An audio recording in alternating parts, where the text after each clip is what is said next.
Hey! What's up, guys? This is CrazyP's episode 14. We're doing basically we're doing a new method right now. We're going live on both platforms. I'm on YouTube and he's on Twitch. I'm TPAW. I'm Carnage. You just sort of like was like, all right, we're gonna kind of go with it anyway. So this week is gonna be a little different. This week's gonna be I'm gonna start reading out of the book, and I'm gonna like find a chapter to read out, and then I'll read out the book. And after that, we're gonna just kind of split into a plethora of different topics, and we're just kind of go with it. But yeah, we also drew up a cute little chart that Tim can grab here in a minute, or Carnage can grab here in a minute to go ahead and do that thing. I'm also recording right now. This is going to be recorded footage as well as a stream, so expect to see. It's going to be a little interesting because you guys will be able to. So basically, if you go to TPAW's Playground, which is my YouTube channel, you'll be able to see the actual live stream. But if you go to Twitch, which is on this video, you'll see the green screen that's right there. But then you'll also see my regular green screen, which is what we're actually broadcasting on. So this is a live broadcast. No beginning music, no slides or anything. I'm just raw dogging it with just the green screen. So we'll see how this goes. But yeah, so as far as this goes, what chapter do you think I should read out? We've been jumping around. I think last week wasn't it 16? Yeah, I think it was. No, yeah, last week was 16. It was Vilas's last point of view. Skip a couple. Dude, do you know how long chapter 18 is? Okay, then pick a different one. I mean, I could do chapter 18 because that's Orion's point of view. That's his last point of view. Yeah, I'll do that. Okay. Right now, I am opening up my phone, but I'm basically. Oh, okay, so it is streaming. It's right there. Got it. Okay. But I'm gonna open up it on my phone. We're trying to figure it out, guys. This is kind of new because I'm doing mine on Twitch on my new laptop. Got to figure out a few of the recording stuff so that way I can have a background for you guys too. Yep. We're basically doing. I don't know. He said it was lagging. Stream is lagging, by the way. I'm sorry, guys.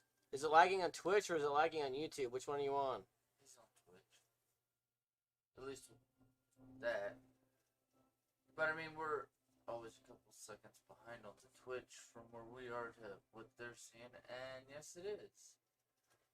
That might be your internet because we've never done it on more than just my phone. And where is chapter 18? I don't know. You wrote the book. I know. No, it's Sam's last point of view. This is gonna get interesting. This is a good one then. Chapter 18, Sam, the Dead Rise.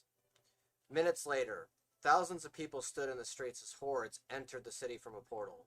And different buildings were set on fire. By the way, just interrupting myself real quick, I'm, like I said, I'm recording this, but there's a link that's in the comments and in the description on this YouTube video, guys. If you guys watching the live stream, there's going to be he's going to put it probably in the comments or somewhere on Twitch for the book, but if you want to buy it, it's right there. But anyway, back to the show. Thousands of people stood in the streets as hordes entered the city from a portal, and different buildings were set on fire. Hordes of bodies that had broken bodies walked forward from the link to the mysterious damned world they came from. Skin peeling off in places, bones that were cracked. One had part of his jaw missing from his skull, and it looked like ribs were missing from his chest. These haggard corpse-like bodies walked as if they were freshly dug from their graves, rising to haunt and damn the living. People that Sam had only seen here and there, and others she'd known, were shouting with terror. At first, the onlookers seemed shocked, some asking where they were from. "Who are they? Why do they look so weird, different?" one man said in the crowd. "Are they dead? They're walking," another said. In the midst of the oncoming horde, a man with snaking tattoos and snaking up and down his chest walked in the crowd. Abraxas. His eyes gleamed something nasty with hunger and pride, the edge of his mouth upturned with a smirk. He scanned through the crowd and then saw Sam standing in the town square, watching the horde coming to the city, for a world and where her family lived. "Come, my children, feed, an endless stream of life to destroy and eat, as I promised." Abraxas smirked. Sam had a sudden intake of breath as she realized what was about to happen. "Run!" she screamed. Next page. Hold on a second. People looked at her confused, but some got the hint and began screaming as they ran in different directions. Sam cursed herself as she realized she just created chaos. Brave onlookers grabbed whatever was nearby that could be considered a weapon. Pitchforks, shovels, swords, spears, guards had armor on, and that may protect them temporarily.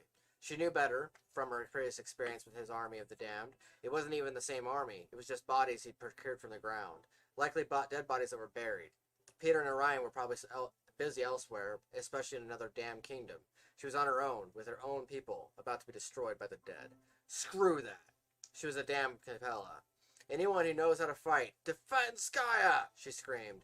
She felt her fist pulsate with energy. Brave, Sammy. Brave and foolish. Just how I like it. Braxton licked his lips. Back off, or you'll get microwaved, Sam shouted. Guards from behind her moved into a battle formation, 6 on each side of her, and the townspeople followed suit. She wanted to feel empowered, but these people were no match for this fiendish army. These souls would just possess them once their vessels died. She felt alone. Where was Damien when she needed him?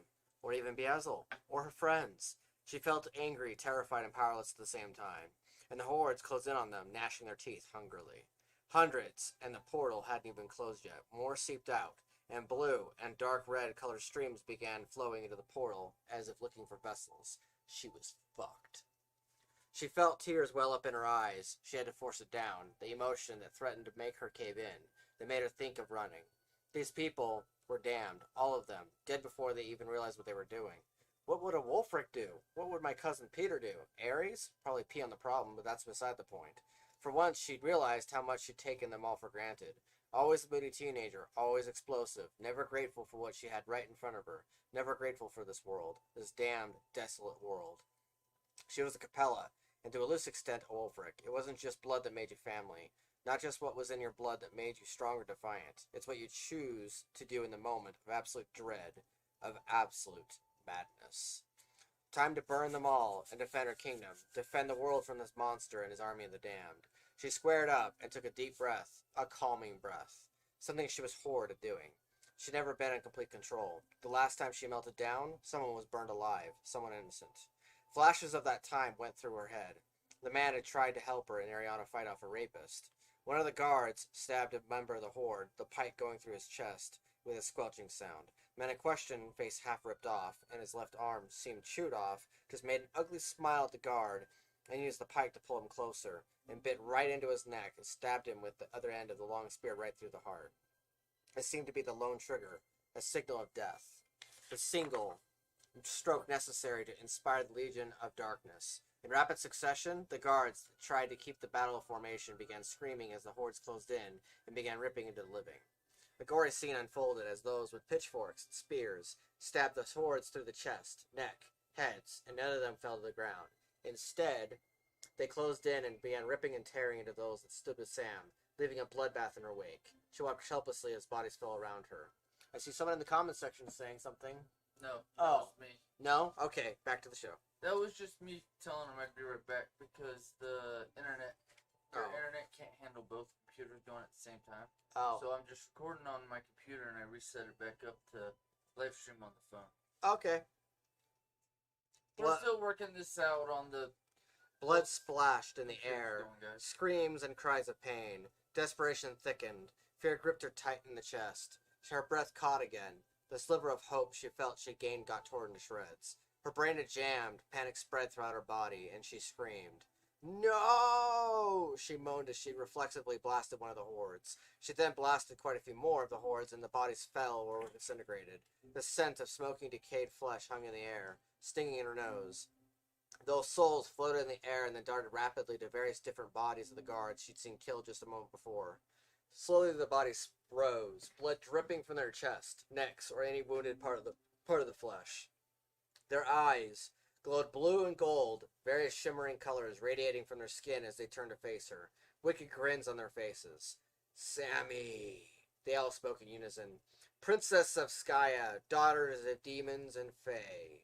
Join us. Help us break your world. Join Abraxan. The voices came out like a chant, a whisper of the damned, a calling to a dark, treacherous fate. It made her think of her nightmare she'd had in the throne room, her burning her own world. Was this the descent of her own madness? Join me, Sammy. Abraxan gestured out to her. The army of Sky had fallen, damned and destined to die. No, she moaned again. She clutched her head. Hold on a second. Gotta fix the screen. Wrong one.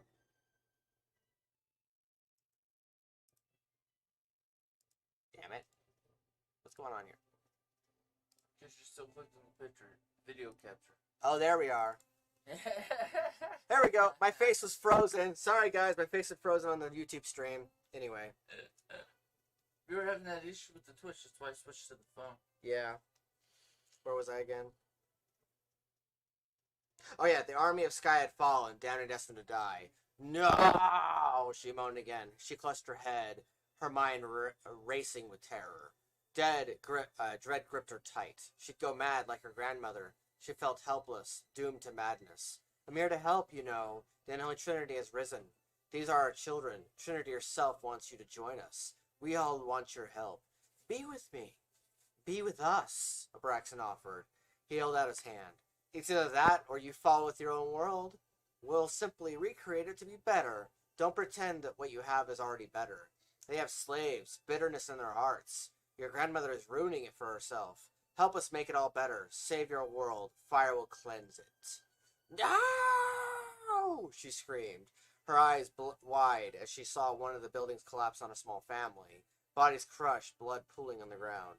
She felt an uncontrollable wave of dark energy break out of her chest, her hands, and hit the hordes of the damned, and bodies began to drop. Buildings began to shatter, glass spraying everywhere, brick combusting. Souls escaped the now torched vessels and spread like a wave of darkness throughout the town square, possessing more of her people and finding other bodies to tear further into a world. The more you fight it, the more you resist, the harder and worse it gets, dear Sammy. Soon, you will cause your own world to burn, and it'll be your own doing. Awaken, rise, you will learn to enjoy it. Abraxan smiled. The town square was littered with bodies. Blood pooled in various spots now, with decayed flesh and broken bones. Destroyed parts of buildings lay in ruins in their midst. Abraxan stood before her, flames beginning to spread along the patches of grass around his feet as his eyes glowed with crimson, and he stared at her with complete calm. A knowing glint flashed across his face. Your grandmother agreed to help me, you know. She asked me to bring them here. She knew it needed to be purified. Abraxan spoke just above a whisper. You'll join us in time. She wouldn't. Sam shook her head in absolute disbelief.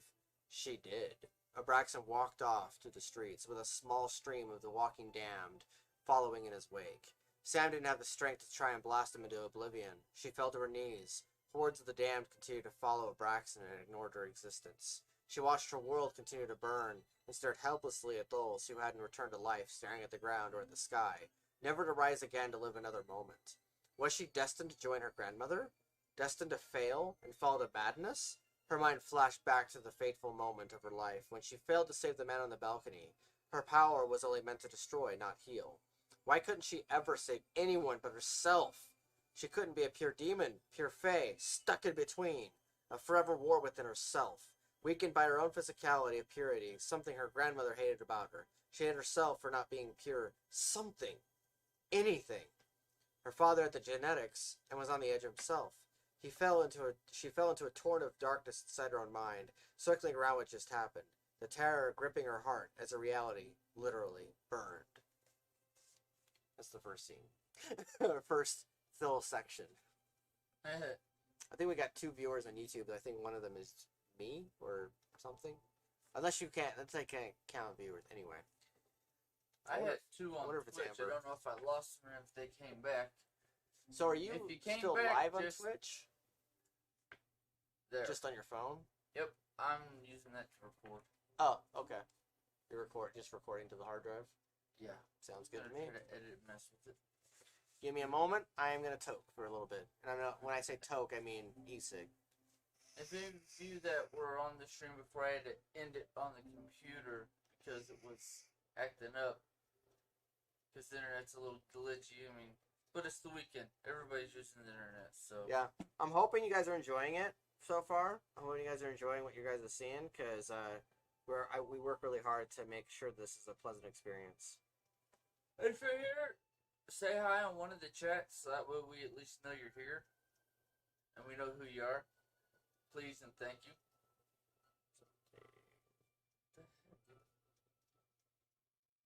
I got a scanner. All right. So now I'm going to go to the next section. Section 2.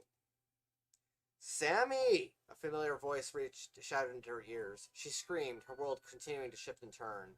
Her mind, an endless stream of darkness. She couldn't control her emotions. She felt everything at once. Terror, helpless, agonizing pain, extreme waves of sadness. Her vision shifted in and out of focus. A harsh slap sent her on another spiral, and she began sobbing uncontrollable, tears cascading down her face. Sam, it's me, Michael! Michael shouted.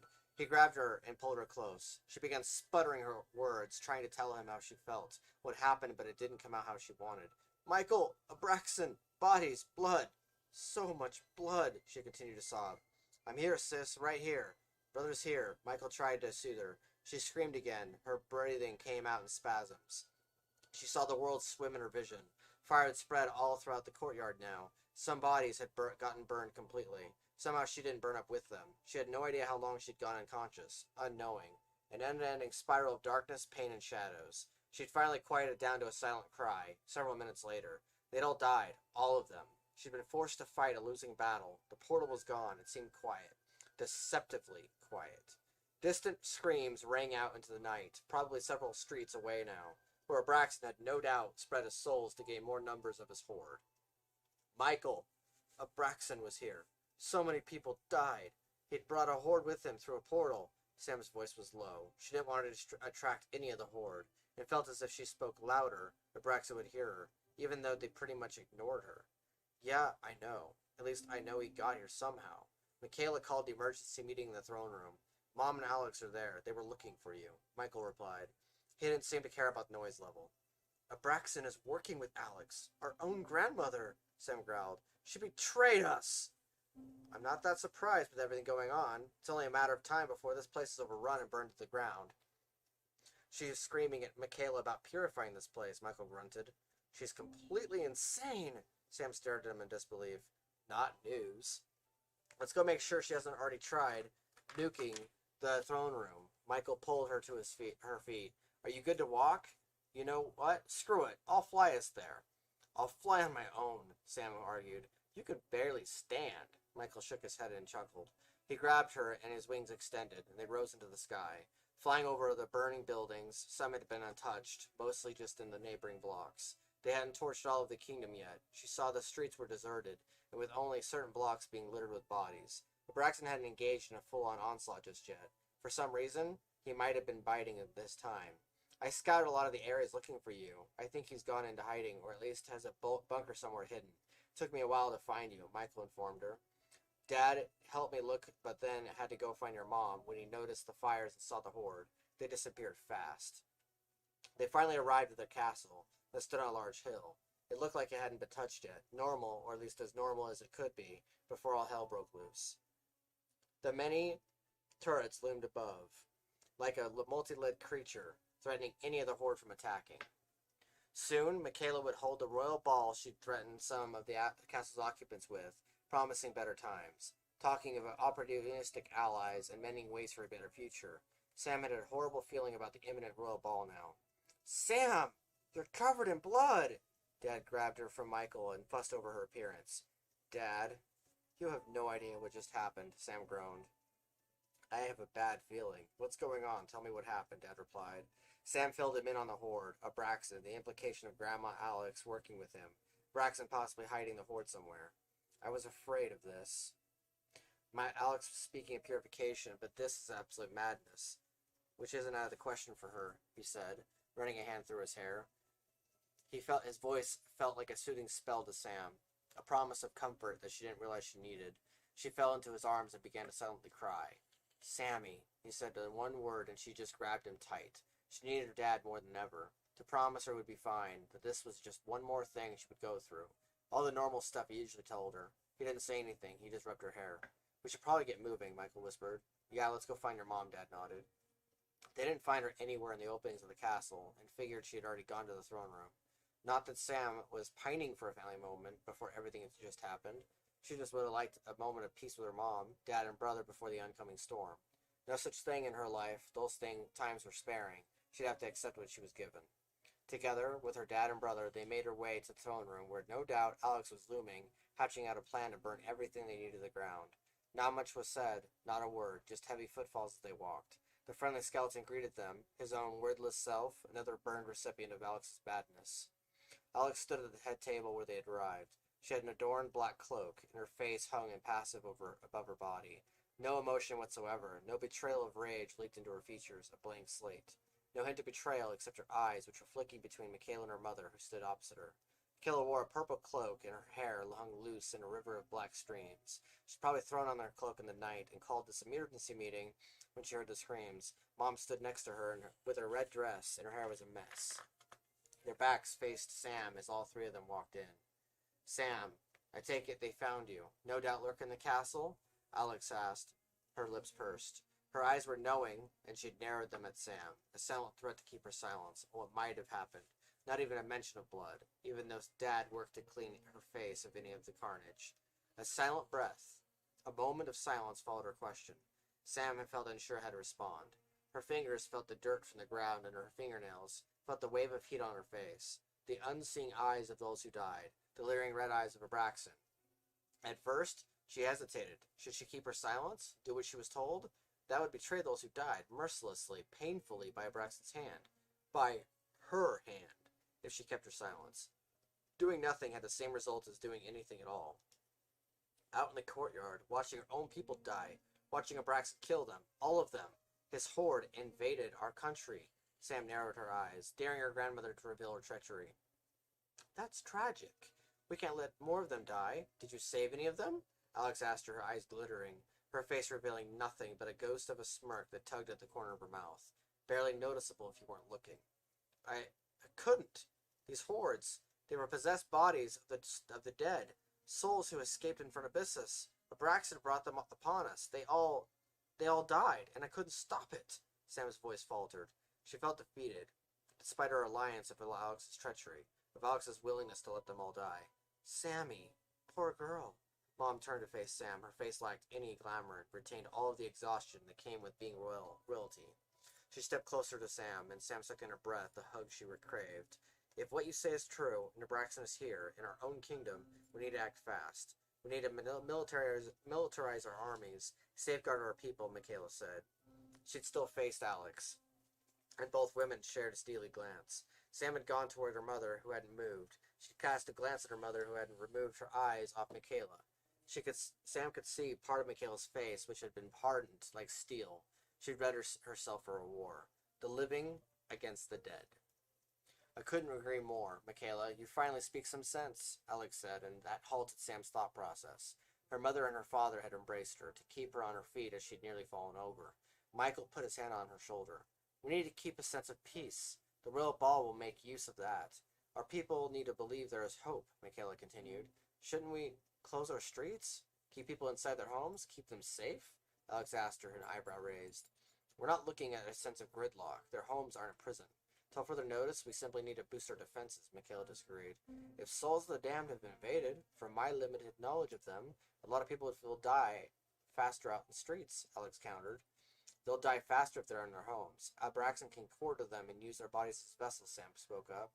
That's exactly what would happen. Michael finally spoke up. Alex's gaze shifted to her grandson. A steely glance, pursed lips, a disapproving stare. Their government, their court, was still predominantly the opposite of the Wolfricks, a woman-driven monarchy. He was practically voiceless and remained so, the same as his father, Democles, who his grandmother refused to allow in court. Michael, dear boy, do you have anything to say? Granny Alex said. Oh, I'm allowed to voice now? I think I'm much safer here without saying much, Michael said snidely. You're allowed a voice. We all are. Alex's voice turned to a growl. Like Dad is? Because we all know how that turns out, Michael grinned wickedly. His eyes flashed red, and the familiar glow that always made Alex's skin crawl. He's a Capella. Alex is gritting her teeth now. Sure he is, because lately it seems that the Abraxan guy has more of a say than our own family, but carry on, Michael said sarcastically. Michael, Mom said in a warning tone. Don't worry, Mother. I'll practice the same attitude you have around your mom, where the man lacks a spine. It's what you taught me. Well, Michael said. Hold your tongue, boy, Alex barked. Michael coughed, and Sam swore she heard him say, "You asked," under his breath. I'll go and speak to our council and assemble our armies. Michaela turned to leave.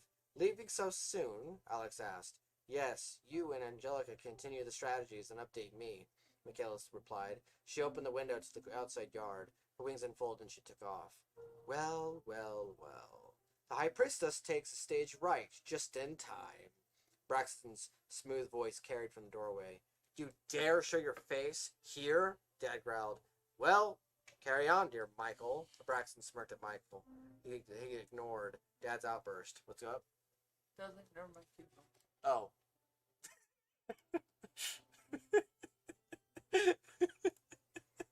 I'm dying, guys, because my screen, like, every so often it'll just freeze out of nowhere, and, like, I'll be sitting there reading, or we'll be talking or whatever. When we're talking, I'm able to just go, boop! But because I'm reading and my eyes are, like, on this, It took me a second, can't and I'm fucking like, see, oh, shit, it froze. So I'm relying on this guy to catch it and stuff so that I can, do the things. I am trying to watch 3 screens, so we good. This is why I said I need an extra $30 to freaking have a extra phone. It's the phone to record. Since this thing doesn't want to work with your internet currently. We'll figure out if that's a constant or a complete just shit stack. Yeah. Next Friday, when we're gonna try to stream some games on my new laptop with my goofy brother-in-law here and my goofy sister. So we'll see how that goes, guys. I'm gonna try to do all the media but shit. It's also slightly. Well, I mean, we haven't played Phasmophobia on Friday in a couple of weeks, so I'm like, all right, we'll try again, next week. Next Friday, because the last couple Fridays is kind of like, nah, let's just sit here and talk or watch a show. And I was down for that. And yeah. Plus, I just got that yesterday, so yeah. So what do you think is going to happen next, based on where we are in the story? Just to some mild predictions. Yeah. Well, you raised your eyebrow. You must have some thoughts, dear sir. I'm gonna let you read. Think someone's gonna die? Think what's gonna happen? You got a 50-50 on that one, by the way they're talking. Okay. I think I've got 2 watching now, so this is kind of cool. Anyway, fun to watch yourself, right? Well, not really. It's more just seeing the 2 watching.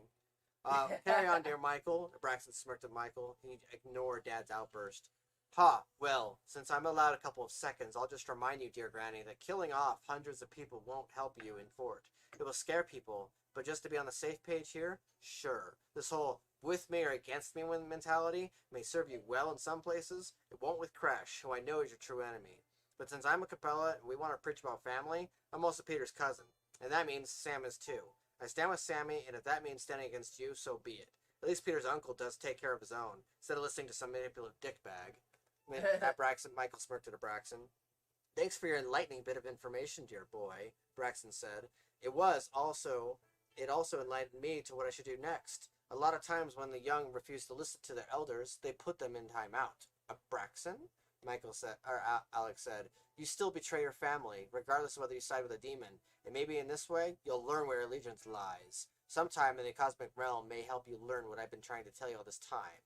She caressed her grandson's face shortly before Braxton waved a finger, and a rip tore in the air, and Michael was sucked into the rip. It happened in seconds. Michael! Dad screamed. Michael! Mom! What is happening with you? Mom shouted, now ripped out of her catatonic mindset. Is she next? Braxton asked, and Sam was ready to rip his dick off. She was made powerless before, unable to kill those souls of the damned. She could at least wreck a Braxton and not risk him possessing anyone here. She felt the heat spread throughout her fingers. Her whole body began to shake. You should have just listened to Michael, Alex, Sam growled as the room began to vibrate. Glass in the nearby mirror shattered.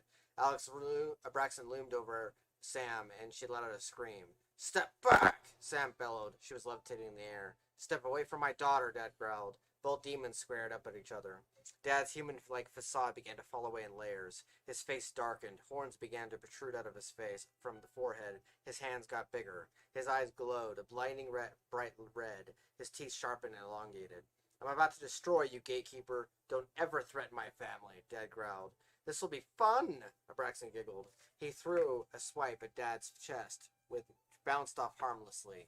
A long spear grew out of Dad's hand, a large curved blade, serrated at the edges, sprouted from the tip. Time to reap you. You forget who I am, gatekeeper, Dad spoke with a hiss. He snapped his fingers on his right hand, and the ground cracked, skeletons rising from the depths of Infernabyssus, their chattering teeth like laughter, their gleaming white skulls promising pain. Demon! Alex screamed, terror cutting through her face, the mask ripping to shreds. No shit, you stupid bitch. You're next. Dad pointed a finger at Alex. You think our family is bad? This is just the beginning. Braxton tried sneaking in a cheap shot. The skeleton overran him, carrying him into the air, and Dad shot up after him, arcing like a shadow of death. Dad! Sam yelled. Braxton was right. You helped him, you traitor. Disobedient child. Alex sneered, and she waved a hand, and Sam felt her entire body ripped out of the air, and she felt like her mind and soul were being compacted bit by bit. Suffocating tunnel of dark magic, piercing her mind and clawing her body into submission, shoved into a grandfather clock that was by the mirror. Tick-tock, tick-tock. The window shattered as Braxton and Dad collided into it. One of the skeletons tumbled over the edge of the windowsill. So, both of my kids, what else do you want to try and control, Mother? Maybe Michael had it right. The eldest is usually the one most ignored. Democles was right, he always is. Mom circled Sam's grandmother. I'm not going to be easy to kill, Mom grunted. Maybe I spent too long just listening to your stupid counsel, Mother. I don't care. You harmed my children. Matriarch and Mother faced each other. Wings were spread, and dark purple energy beams flashed in the air. The clock that Sam was trapped in kept vibrating. She was stuck in one of the chimes from the inside and could see through the glass on the bottom just barely what was going on. Meanwhile, Sam was wrestling to break free of one of the clock teeth just at the bottom of the clock face. More glass shattered in the room. You will know soon, Angelica. When Crush has betrayed you and when everyone else has left you, just as it happened before, what I was trying to tell you. You married a demon. You brought this on all of us. We were far better as a family without demons. The truth. It's what you refuse to listen to, girl. Alex spoke in a fury. I'm not a little girl anymore, Mother. My name is Angelica Capella, and eventually you will finally learn to accept my husband. You'll finally learn that you are the one who has lost your mind, that you have caused yourself all of this pain. For what? Purity? You harmed our kids. You attacked our world, our kingdom. You are the villain here, not me, Angelica screamed. I've saved everyone. I've brought purity back to Skya. We are in a dark time, as all kingdoms and empires go through those, but we'll recover from this, as the Capella always does. We'll be a family, all of us, together. I'll even bring Democles to the council. Just listen to me, Alex screamed back. You're mad, woman. You've gone mad. Angelica, her mother, had a fury in her eyes that Sam hadn't seen in her mother in probably years. Angelica! Alex let out a death scream. Her body pulsated with dark energy. Purple streams and black shadows surrounded her entire torso. Her eyes glowed a dark purple with black irises. She shot out dark beams of energy from her fingers, and they both got sucked into the same rip in the universe that Sam saw Michael get sucked into. Sam was still stuck in the clock, and it chimed really loud as it rang that it was now 11 p.m.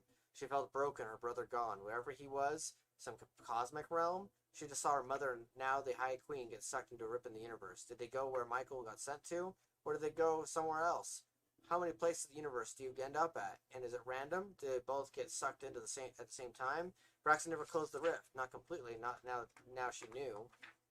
She hit the clock face with her fists, angry silent tears streaming down her face. All Sam wanted was inner peace, something she would never have. Surrounded by adults fighting for power while blood of the innocent got spilled. The road to hell is paved with the blood of the innocent. She felt torn inside. Flashbacks to the man who died by her hand, defending Ariana from the rapist. Seeing Crash and Alex fight over power over those drugs, the serum. The children, women, people who died in the first major battle that led to her and Peter's trial. The example that got made of them. All of these adults she was surrounded with. All these people who fought over power. They destroyed her family, left her stuck in a damn clock. They were monsters. Monsters who destroyed people's lives. Everything burns in the end. Her very identity was shattered when she got left in that alleyway for the dead. All after trying to save some random bitch from getting the same things done to her. For all she knew, the lady didn't care that she had played savior. What was the fucking point? Alex didn't stop her, but she did stop her when it went against Alex's big, noble plan. Fucking bitch. Everyone who has power eventually turns into an asshole. Bullshit talks and bullshit walks. That's Sam's biggest takeaway from here. Innocents are all still dead, blood still pulls the ground, and Sam is still feeling sorry for herself. Shut the hell up, bitch. You had it coming, Sam tried lecturing herself. Peter fucking warned her. He warned her against abusing her power, but she didn't abuse it, right? She helped people. She tried to save them. Maybe that's what she was trying to tell herself to sleep at night. At the end of the day, she's still stuck in a clock. She faced the horde, faced the darkness, only to fail, only to be left broken and shattered. Some hero she was. She wasn't her cousin, she wasn't her friends. But Capella bathes in the blood of her enemies. You know, if you wanted to watch to tell the time, you could have just asked. You didn't need to get stuck in a clock, Crash said, smirking. What the hell are you doing here? Sam bit out. What does it look like? I mean, hey, by all means, keep telling the time for me, Crash said, stepping away from the clock, but he didn't turn on his heel, just studied the clock. Are you here to help me? Sam growled. Maybe. Or maybe it's just fun watching you be micro-sized, Crash said. Quit torturing her, Crash. Just start begging eventually, Ares barked as he appeared right beside Crash. Time will tell, Crash said, smirking at his own pun. Oh, shut up. Get me out of here, Sam grunted. Tick-tock, goes the Sam, Crash said. You're about as bad as your nephew, Sam growled. Where do you think you got it from? Crash laughed. Sam felt herself get pulled out of the clock, and she landed on her ass. Ares jumped on her, licking her face and sniffing her. What the hell, dog? Sam said. Dog? She forgot my name. I'm Ares the Dog of War. Mighty and brave, Ares yipped. He sniffed near her crotch area. Are you serious? Sam asked. Are you? You got bacon smell down here. Ares licked her face again. That rip is beginning to disappear. I recommend leaving now. Otherwise, it may take a while to find your brother again. Ares? He's in the cosmic realm. Crash patted the pup. Ah, there. Braxton, what is your deal? That's where time becomes non-linear and shit is weird, Ares barked. What? Sam asked. You'll see. Ares knocked at her legs with a snout, and she flew backwards onto his back. Wash the tail in the cape. I was informed by Michaela to arrive. Sky has been invaded, and regardless of Alex's politics, you are family. Clean yourself up. You have a brother to save, and then time for the royal ball, Crash remarked. I hope Leon was paying attention to his wristwatch. I'm going to meet up with her and assemble contingency plans. He walked out of the room as both the girl and the hellhound were sucked into a giant vacuum, and Sam wasn't sure what was up or down. Hell, even right. It felt like one of those moments where you see a ton of stars, but you aren't dizzy, your vision just blurs, and you're not sure where the hell you are. Sam basically thought she was really drunk for a moment. What in the shit biscuit did you take us to? Sam asked, as she looked below. She saw tons of clouds that were purple, green, blue, and various other shades. What looked like a Saturn ring meshed with a giant funnel cloud, and this had a giant skull eating both of them. Ares glided by that, and they landed on a giant plate of metal, and Sam refused to get off Ares, so she rode him while she walked. I'm not getting off. I'm safer here, Sam said as she rode Ares the hellhound. Oh, you'll be fine. I've been here a lot lately. Orion bounced here a few times while dreamwalking, Ares yipped. Oh, right. Orion the Dreamwalker, Sam replied. Hello, Sammy. Meet Joe, my new buddy, Michael said as she got closer to what looked like a giant orb. Purple around the edges like a fairy soul tensed look. Only a giant sheet of what looked like glass was right behind her, the energy embedded in the material. Michael sat on a giant log nearby, and a bearded man, darker olive skin and brown hair let down past his shoulders, clad in a white long-sleeved shirt and a pair of white jeans, also sat on the log right next to Michael. He just wore sandals on his feet, and he had a light ocean blue color to his eyes. When he looked at her, his smile grew and widened. Hello, Sam. My name is Joe. It's nice to finally meet you, Joe introduced himself. That's the end of that section. Ready for another one? Sure. I wonder who the fuck is watching this.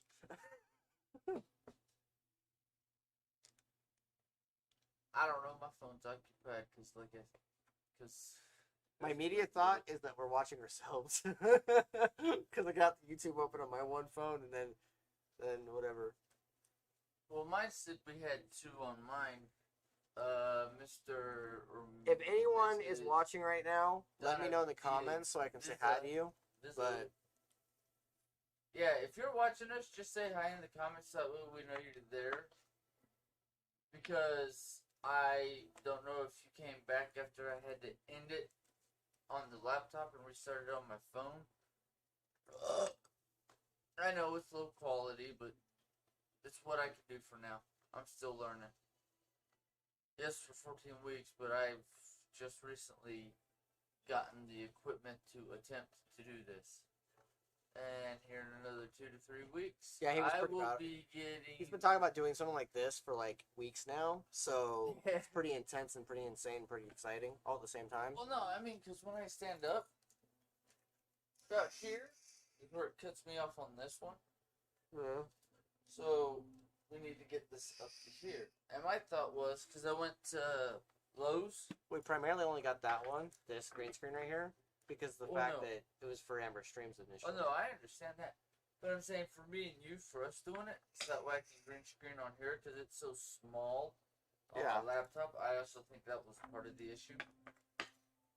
But because when I stand up, I mean, I wonder if these bars can get taller or not. I wouldn't move them right now because I've got the stream going right now. no, I'm just looking at it. Yeah, you can go one more higher. All right, well, let's not Well, ruin we'll have the to do that green screen magic. later. But no, I mean, with me standing back there, it's about my head height. Yeah. So that's about 5'9", 5'10". So Yeah, section 3. I was looking at PVC. It'll cost like $10 to get what we need to just make This last section is actually the shortest, so we got past all the really melodramatic parts. Section 3. Joe, Sam just simply stared. The man's aura alone, something about him gave her a sense of resolve, a sense of peace. Like she knew somehow, some way, there'd be a sense of light. The dance of darkness and light, the thing Peter once mentioned that Beazel had spoken of right in front of her. I've had many names over the many thousands of years, but I've taken to that one. Bob helped me make that one when him and Memphis walked the earth a couple centuries ago, Joe spoke serenely. Bob, she asked. You may know him as Beazel. Beelzebub is his full demon name, or an archangel name, whichever is his fancy. My brothers can be strange sometimes, Joe shrugged. What brought you here? Sam asked. Your brother Michael. He asked for help, Joe said. I was talking to a rock, and it caught on fire. Then it talked to me, and Joe appeared, Michael said. He sat on a log nearby. Sam looked around in the place and saw different pieces of wreckage here. And for some reason, a floating unicorn just gliding along in the background. And floating ducks. Quack. You appeared as a rock? Sam asked. Ares yipped and rolled around over on his belly up, and Joe began petting him the puppy. Rocks make people happy. In all seriousness, as you may have heard, dark times are ahead, little Sammy, Joe said, and Sam tried to pretend this was the first she heard of it. Sure thing, dark times, like I didn't just watch. Several people... Sorry, page turning. Several people died today, Sam pursed her lips. More than that. I often am around when bad things get bad, like really bad. End of the world times. The War of Souls is going to get bad. A lot of people will die. Joe's voice took on a deeper tone. Ares started chasing his tail. I'm aware of the war, and all the adults playing with power that they don't seem to grasp is going to kill us. Sam narrowed her eyes. Sammy, you have to remember, a lot of them, your mother, your dad, Leon, Jean, Hunter, they're doing what they can. Presh goes overboard, and Alex, insanity that walks. It's up to you, your brother, your friends. You alone can change things. Joe put a hand on her shoulder. We're just kids, Sam argued. I can barely handle my own emotions. People died because I couldn't stop that horde. Kids shape our future. You are a hero, Joe countered. I'm not a hero. They died, Sam fought back. And you didn't run. You stayed, you tried, and that's what makes you a hero. Doing nothing, that's how evil wins. Doing nothing, not embracing who you are and what you can do. That's how the shadows take over. You lost the battle, all heroes do. You will win the war, Joe smiled. What about my dream? And wait, how do you know about all this? Sam blinked, realizing he wasn't there, yet somehow he knew. I'm right there with you, in here. Joe put a hand over her heart.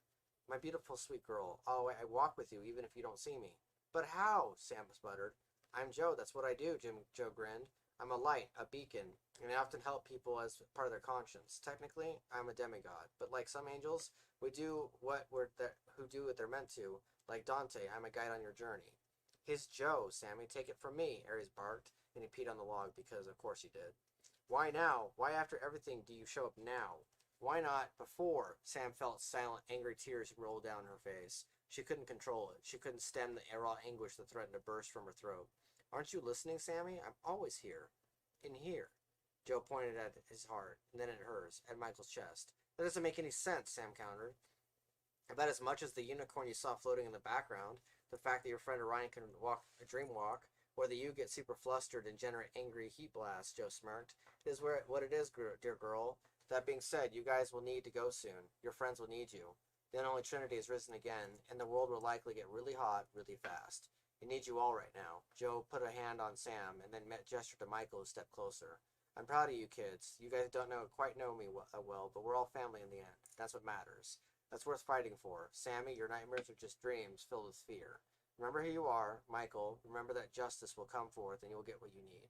Group hug, all the loves, Aries barked. He'd just been laying there on the ground while Joe spoke. The four of them began a group hug and Sam felt peace. Joe snapped his fingers, and somehow Sam ended up in her bed alone as if it had all been a dream somehow. And then she heard the birds outside, felt the tears come again, wondered where her mother and brother were, realized her dad had been fighting with the Braxton and the royal ball would be happening soon. The light from the sun began peeking through the window, and through the blue curtains it peeled over the shadowy parts of her room. Hey, kiddo. Braxton packs a punch. Your mom says to get dressed. I'm glad Joe brought you back here. Dad leaned in her doorway. His horns were now stumps on his head. You've got a dance to attend soon. He knows Joe. It wasn't a dream. Everything did happen. The nightmare was real. Sam told herself to breathe as light peeked in the more, and she reminded herself her family still lived. The dance of darkness and light. That's the end of that chapter. Told you it was it's the shortest part. It's actually quite interesting. It's actually quite interesting. No, not the shortness, just what all happened in there. Yeah. Them fighting him, and then we got it, and then this, and then what was it, Grandma? That's what it sounded like you said. Yeah, like Alex. Grandma getting herself involved. Yeah, well, it's Alex. It was so. Okay, so that's interesting. A reaction to that. So basically, Abraxan comes in with his army of the damned. Oh yeah, I heard you say that. A lot of people die, and then Sam goes into her PTSD episode where she just goes in this mental spiral, and then when she wakes up, her brother takes her back to the throne room, and that's where Alex, her grandmother, is fighting with Michaela. Yeah. So you remember how throughout the story that I've been reading out to the audience and to you, essentially, Yeah. that Alex is her grandmother? Yeah. That's the grandma. Yeah. So, Okay. just in case I'm confusing the hell out of you somehow with the writing. No, just my head. It's good to know that it doesn't... It's good to know if it's confusing or not, because then I'll learn better. No, I don't get confused. It's just the last... Not working out this week, because I've gotten so used to working out on Saturdays, even if it's by myself. Before I come over here and whatnot, hang out on Saturday nights.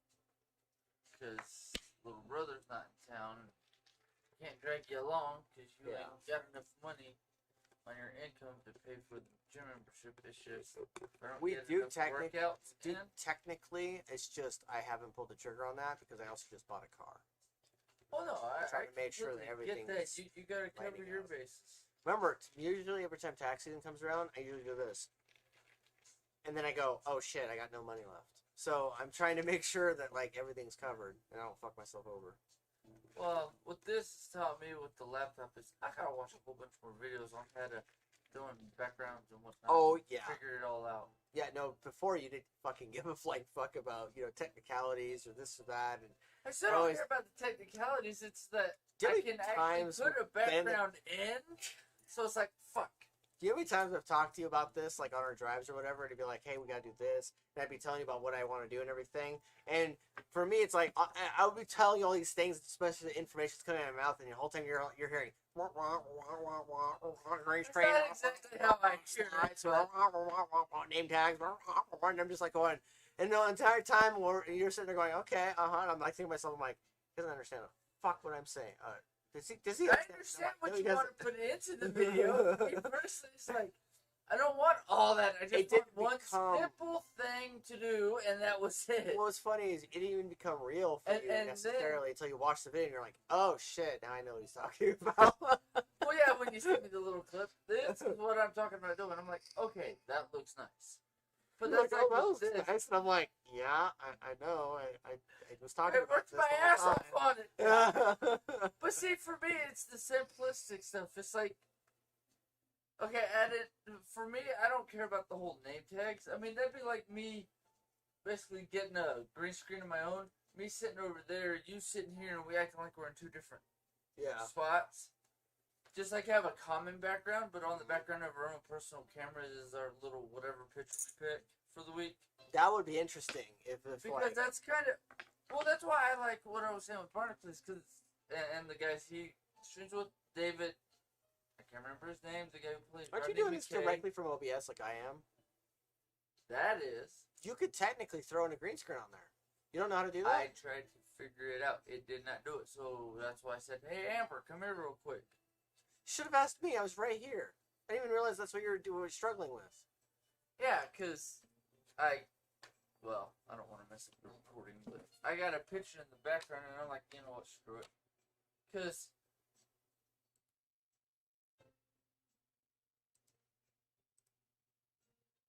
Wait, that's what you were trying to do? Yeah, just something just sitting behind us.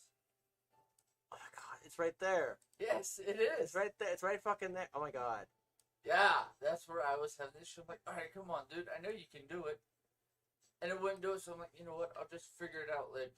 Because me, it's the whole learning thing, and I know that. Yeah. So it just is what it is. And my issue was that it was not doing it like I wanted it to. Yeah. Plus, I don't know what settings Amber has set on that one, so that way it just basically leaks it into the background. Right. So I'm like, I'll just figure it out. Because for me, it's a learning thing. Well, I'll learn. I'll figure it out. We'll show it to you here shortly. But yeah, no, that's insane. Like, I didn't realize that's what you were struggling with. Sorry about that. It's all good. Plus, then, can't even read the name over on mine. Said, the stream is lagging, by the way. Tried to fix it. Told him I'd be right back. And I don't even know if they can hear me on this. So. I can go back to the other Twitch stream and make sure, because I only have it on there so that, just in case. No, I understand what you're But yeah, okay, so on the agenda this week, guys, we have, I read out the chapter now. Is there any way you can lift the seat up here? This seat? Yeah, because, I know if you're sitting on it, it won't lift up. There we go. Yeah, see, there you go. Now you're more level over here, because on that, me trying to record it, because I'll try to edit it, because I'm also trying to learn how to edit, so, I was wanting to try to do the raw, because you're going to do it here, but I want to see what I can do on, this thing. Yeah. So, it was the attempt. Yeah, is it even live streaming? Because it says it is on the phone. I don't know, I don't see it, but that doesn't mean it's not happening. Yeah, see, and if I do it on the laptop, it does it, and I can watch it on my phone. Sorry, guys, I was pulling up my Twitch on my phone to make sure that he could see that thing. We're going through a lot of technical issues with me trying to do a new setup. And I've got it recording right now, so I'm getting pre-recorded footage anyway. But I just read out chapter 18 of Sam, and that preludes into the actual, climax of the story. So, yeah. The way you phrase it. Yeah. Yeah, but I'm not big on editing, because, shoot, dude, even my cousin, Becky, fucking idiot she is, and I love my cousin, but she's a fucking dumbass. She did, one of the tech schools, like you can do in high school. Yeah. And went to learn how to do video and stuff. And so did, that's right, that was Freddie. The retarded, slow, fucking asshole cousin. Well, he's not a complete asshole, he's just an idiot. Yeah. He makes dumbass Becky, his sister, look smart. But he knows how to edit and stuff. I'm like, dude, I don't care. I'd just rather, raw dog it. Yeah. But when it's not working and it's glitching out, I try to redo it on the phone. I had to wait like 2 minutes for Twitch to catch up with me, because on my phone I'm doing it through my network. Yeah. my LTE. So I'm like, okay, I had to close out of the app like 3 times just to get it to here, so that way I could try to go live again. Mm-hmm. It's just a big pain in the ass and a headache, and it's like, god damn it, I wish I could just get this shit to work. But one, I mean, we've talked about it. The assholes who built this place didn't make it so that way the Xfinity internet can be updated, because to do that they'd have to rip out all the walls. The hell? To put in the better wiring or whatever. What is it? The fiber optics or whatever. Yeah. For your internet to work badass all the time. Because I've heard you and Amber complain every weekend that It's it because the lags Xfinity. ass. Well, the Xfinity, we're paying for 200 down, and then like 5 or 10 up or something like that. So Yeah. we really, ideally, should never have a problem with our internet ever, and yet. Yeah, but when yours It is constantly green and cuts mine's out. flipping between green, yellow, and red on the laptop, it's like, fuck it. Yeah. Because with her webcam going, fuck you, every once in a while and freezing, Yeah, that we need to get her sucks. better webcam. That's what it comes down to. You get her better webcam for her. Well, with y'all having Android phones, you could use your Android phone as webcam. Because Yeah. it's Windows, it should Mhm. be an easier setup than it is on mine, because with the Windows laptop and it being an iPhone, they don't coincide well enough. Yeah. Or I'd already set it up for my phone through my computer when I brought it over here a couple times back, like Yeah. 3 or 4 episodes back. I just set it up to do that, because I tried to do that, but my phone won't work with my computer like yours and Amber's phone should work with her computer easier. It's the whole Android works easier with Apple. Plus, there's a couple apps you can download, Yeah. and I just wanted to see if it would read it and know. And with the OBS, I can use OBS Ninja for my phone to record and just set it off to the side. But then I'm seeing it here, but I don't know how to set it up green screen through my phone being the recording. But on that note also, I'm thinking to take my $55 a month Straight Talk plan, and next month, when I get a week before I gotta buy another month, I'm thinking to upgrade it to the 65 from the 55, because 65 have an unlimited hotspot. Sidebar. I think that Amazon messed something up. On The reason I was confused as to what point of view it was supposed to be in, and I just started reading, is because Orion is chapter 18, and yet Sam's chapter 18 right now. So it's flipped. Amazon flipped it on me, on accident. So that means all copies that were given out recently, all 30 copies are given out. Ones? Yep. Yeah, the 2 chapters that I corrected at the beginning are fixed. But now those 2 chapters are flipped, and so everyone's going to think that Sam is before Orion, when it should be the other way around. It should be Vilas chapter 16, Sam chapter 17, then Orion, which leads right into the climax of the novel. That's why I was confused, because I was like, wait a minute. Yeah, well, I saw you looking, because you started looking at the chapters. And right, I was confused. I was like... He's looking for something, I'll just wait till he figures it out.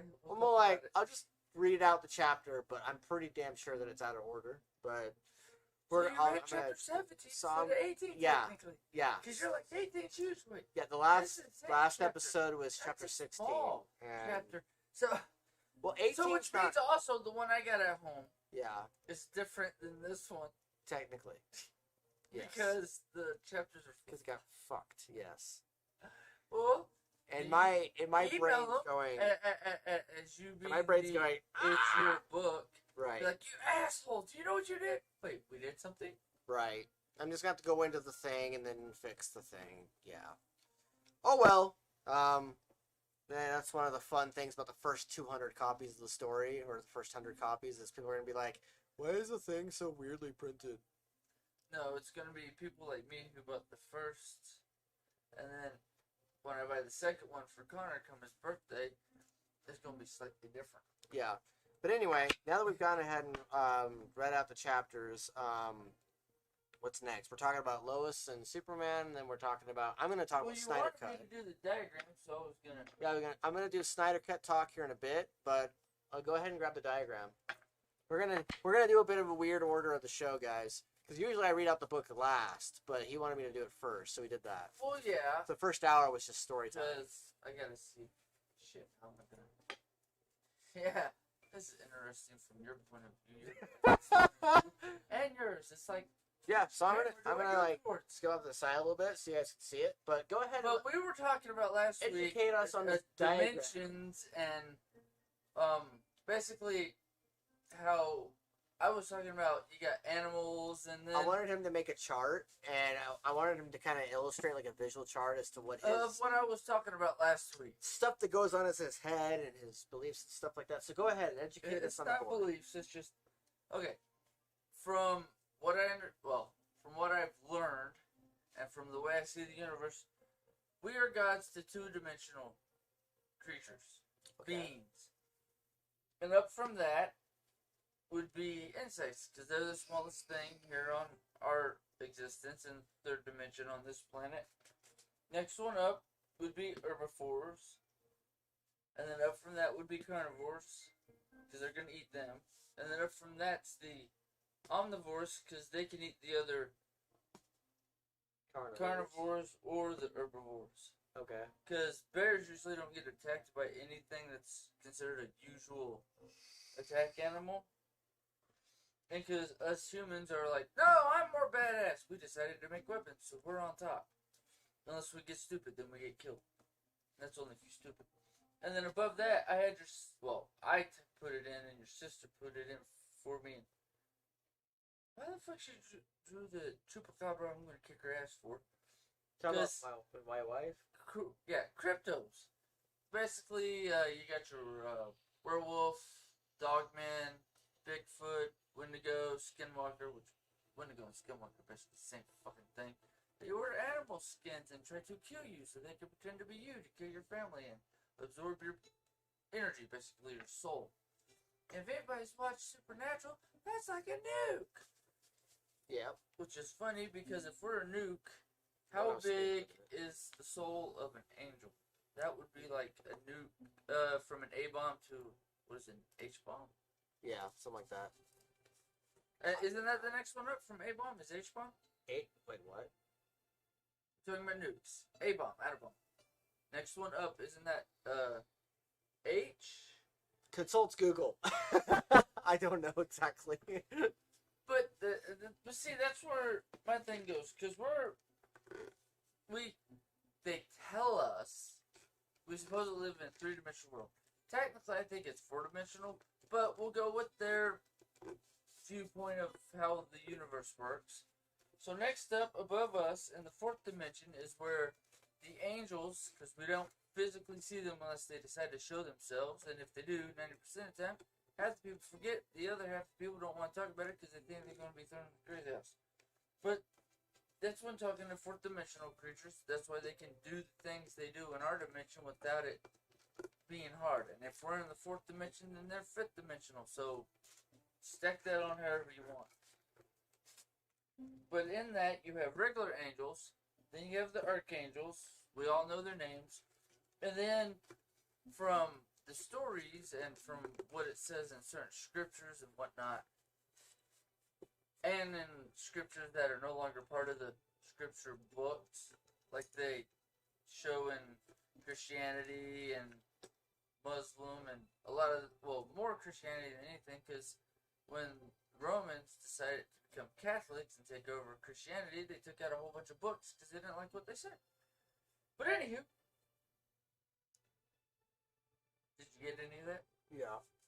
But because Lucifer is essentially the strongest archangel, I wrote it as like evil angel, but your sister wrote corrupt. Same thing. My sister? My sister. You said your sister, and I'm like... Shut up. Your keep wife. saying that, and I'm like... I'm not married to my sister. That's weird. Shut up. It's not Nika we're talking about. We're Cyber. No, not that crazy. My crazy. Your wife. My sister. Right. Sorry. Not Alabama here. Ding, ding, ding, ding, ding. Shut up, asshole. We're all family.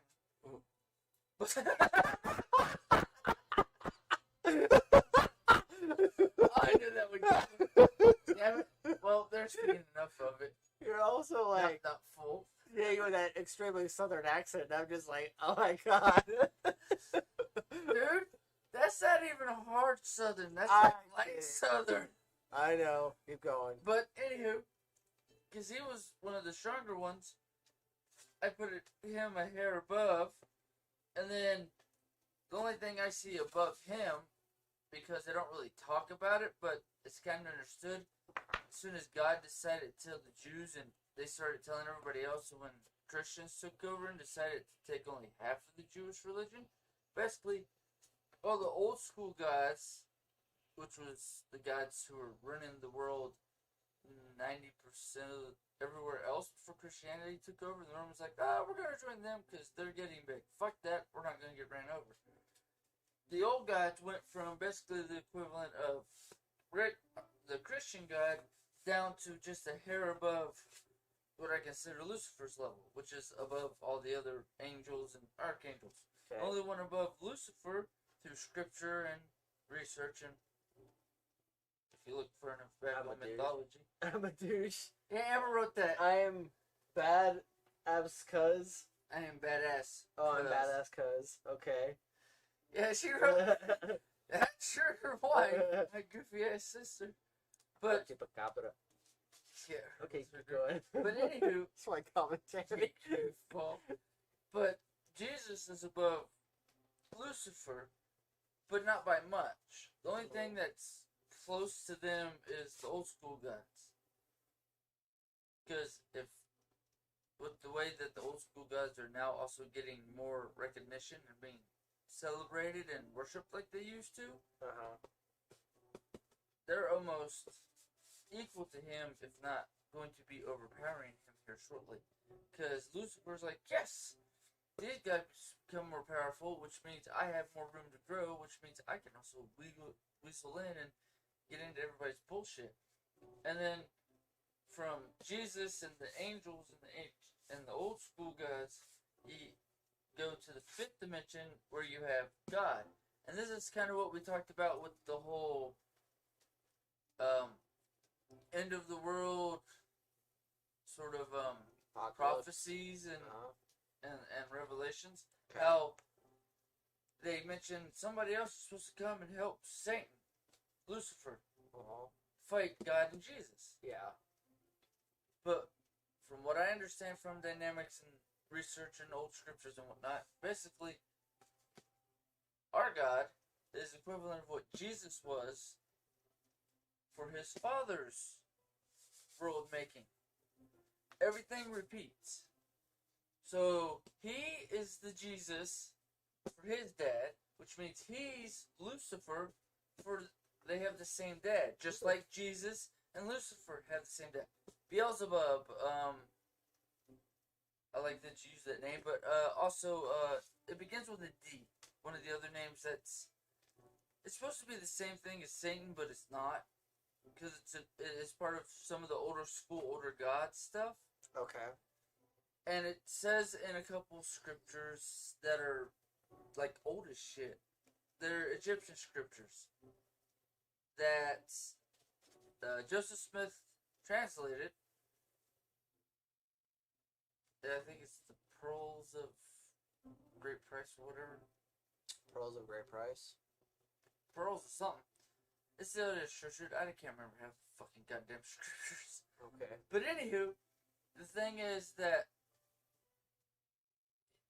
basically so-and-so is supposed to come back and help Lucifer fight against Jesus and God. And my thought process is, well, if he's an asshole and he's supposed to be, yeah, I love everybody. And if he's supposed to be, yeah, I love everybody, then where's his asshole? Okay, so that's the guy that's going to try to come help him take these two out. But what these two don't realize, or what this idiot doesn't realize, or does, and just, fuck it, it's pattern, got to keep to the pattern because everything repeats itself, he's going to help nephew try to beat the shit out of other nephew and brother. So wait, so who is Uncle Evil? That's the guy that's supposed to come help Satan when we basically get to Revelations where Jesus comes back to Earth and God and Jesus fight Satan and everybody Satan brings back from hell to help him take as many souls as he can, and the guy who basically is the background throwing. Yeah, because mainstream knowledge is that this guy, or Lucifer, that guy, is always trying to beat that guy. Wrong. That's the mainstream knowledge. That guy's pissed at that asshole for Uh-huh. getting picked as number 1. Okay. You're the firstborn. Fuck you. You get special rights just because you. Right, that's first. the mainstream knowledge is that devil and God are at war with each other. But if you also look at, like, Job, the book of Job, no. Lucifer's job was, let me tempt him and completely fuck his world up. And watch, he's not gonna love you no more. He still loves me, you stupid fuck. So who the fuck are these people here? This essentially is what is just the next thing. Because you keep going further back. Because this is second dimensional. This is third We're dimensional. third dimensional. Angels and this sort of stuff is fourth dimensional. This is fifth dimensional, and every further up you go in a god, God's father, and God's father's father, and God's father's father, each one is a higher dimension up. So what makes a dimension, and how does it work?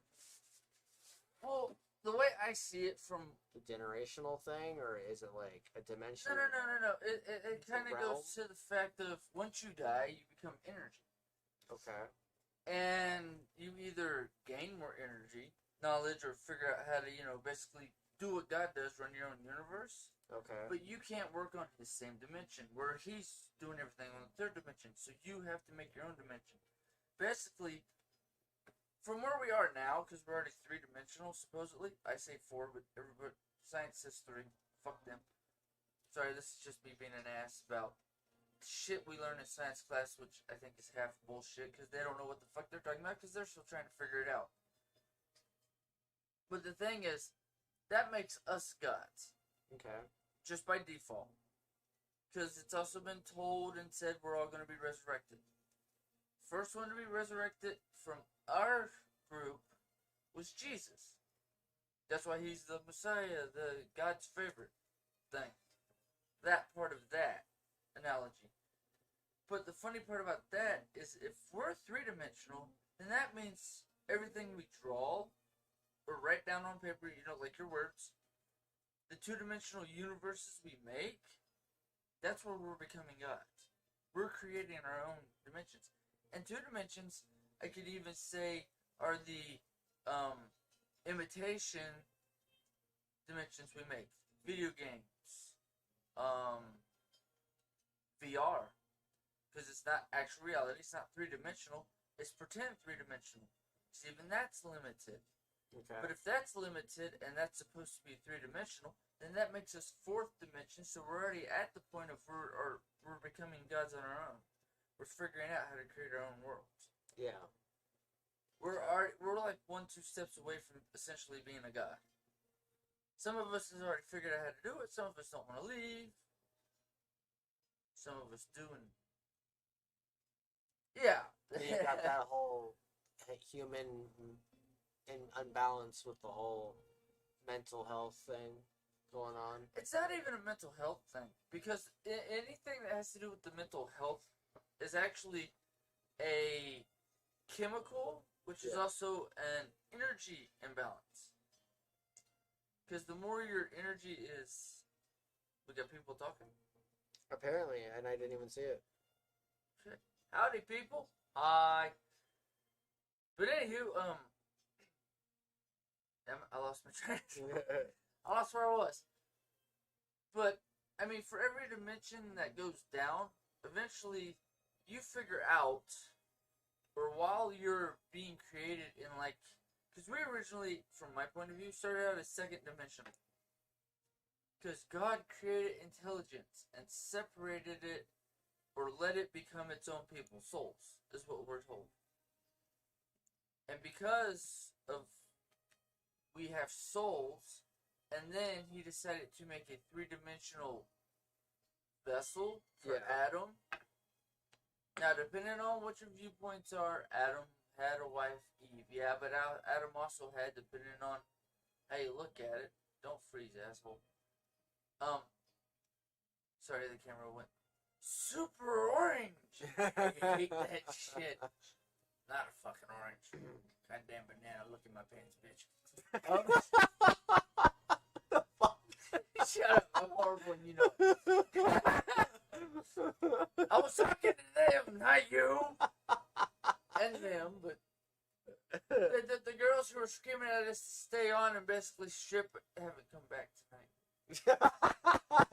I was waiting for it. I'm sorry. I told her we might be at the gym, depending on circumstances. We didn't come to the gym, and I'm actually surprised. Didn't get some like messages or something through one of my social media accounts. Hey, asshole, you're not alive. What the fuck? But apparently JB decided to chime into the chat and was like trying to say hi to us because he was around 20 minutes ago. And then I didn't even see any of Sorry, dude, we weren't paying attention. I was having him explain the chart system that he had created. That you asked me, right? Yeah. You asked me to literally make this, and this is my dynamic, because for every level up you go, either you evolve yourself, if you still believe in God, or you have a God above you, you just essentially exalted his ass up a level by default. So by the time we get to here,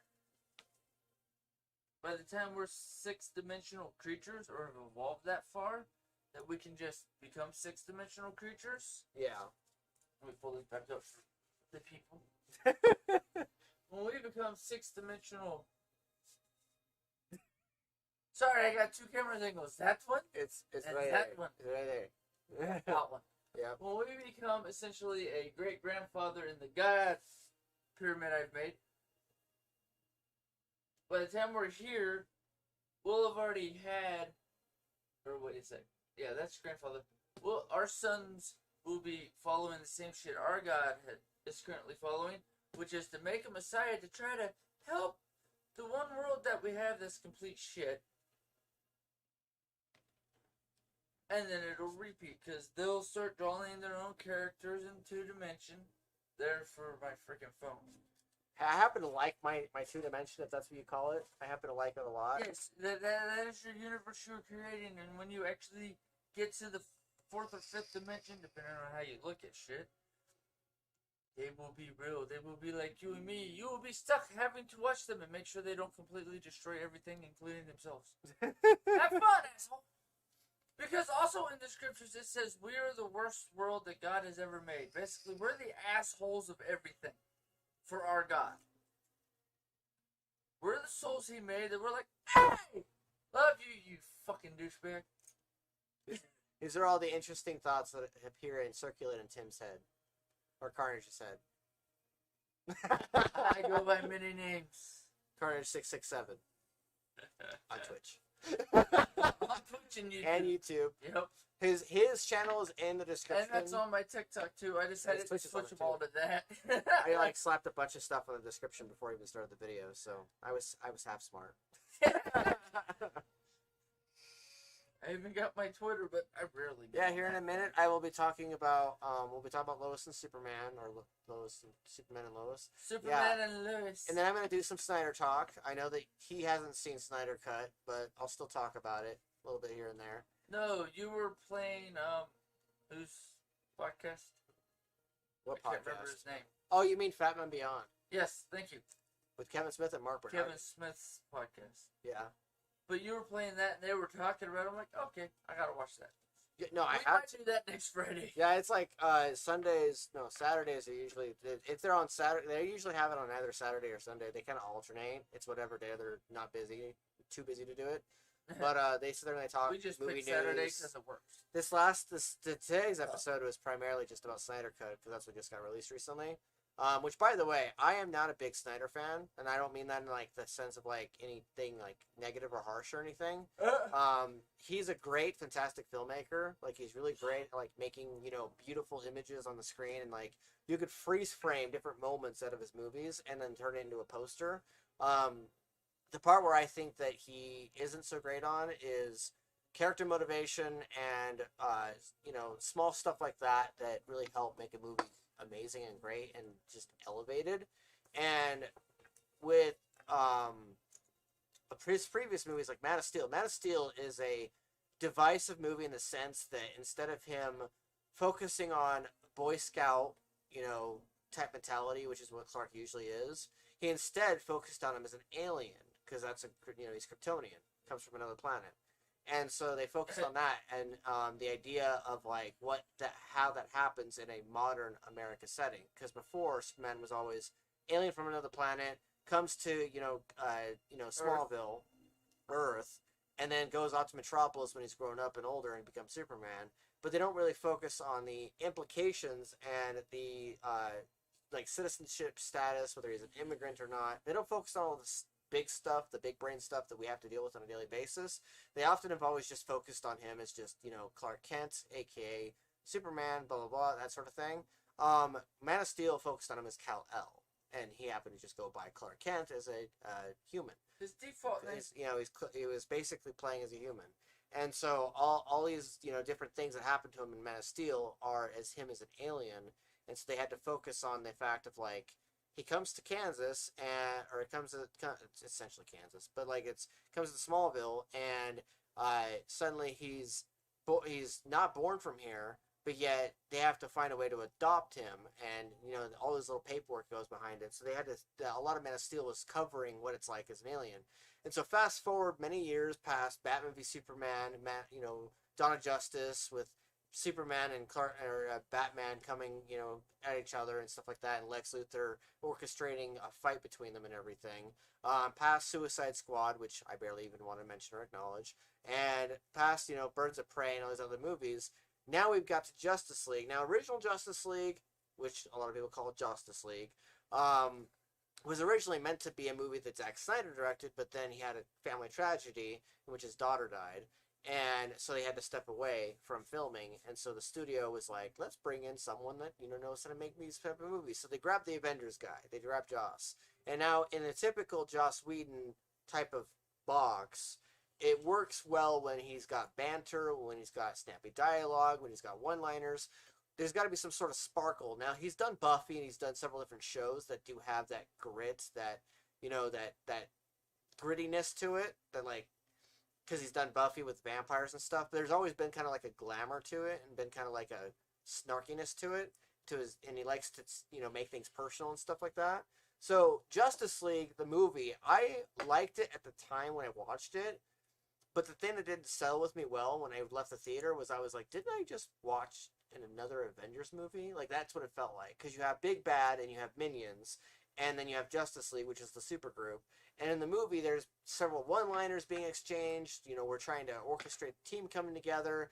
The team fights each other. Halfway through the movie, we finally get them together, and then they have like the moment where, Wonder Woman's whip is being used as the truth sayer, and so they get Aquaman to say some stuff, and it's kind of like Avengers all over again because they have the whole hammer and things like that, and all that other stuff going on. So it basically felt like Avengers again. Fast forward all these years later, now we've got the Snyder Cut, because they've got to release the Snyder Cut. They have all about the Snyder Cut, everything, all that melodrama, and so now we've got the Snyder Cut. I stayed up. Johnny Boy, if you're there and you're saying hi in chat, I do not see it. Just letting you know, buddy. Because you told me you were going to talk. You're going to say something. Hold on a second.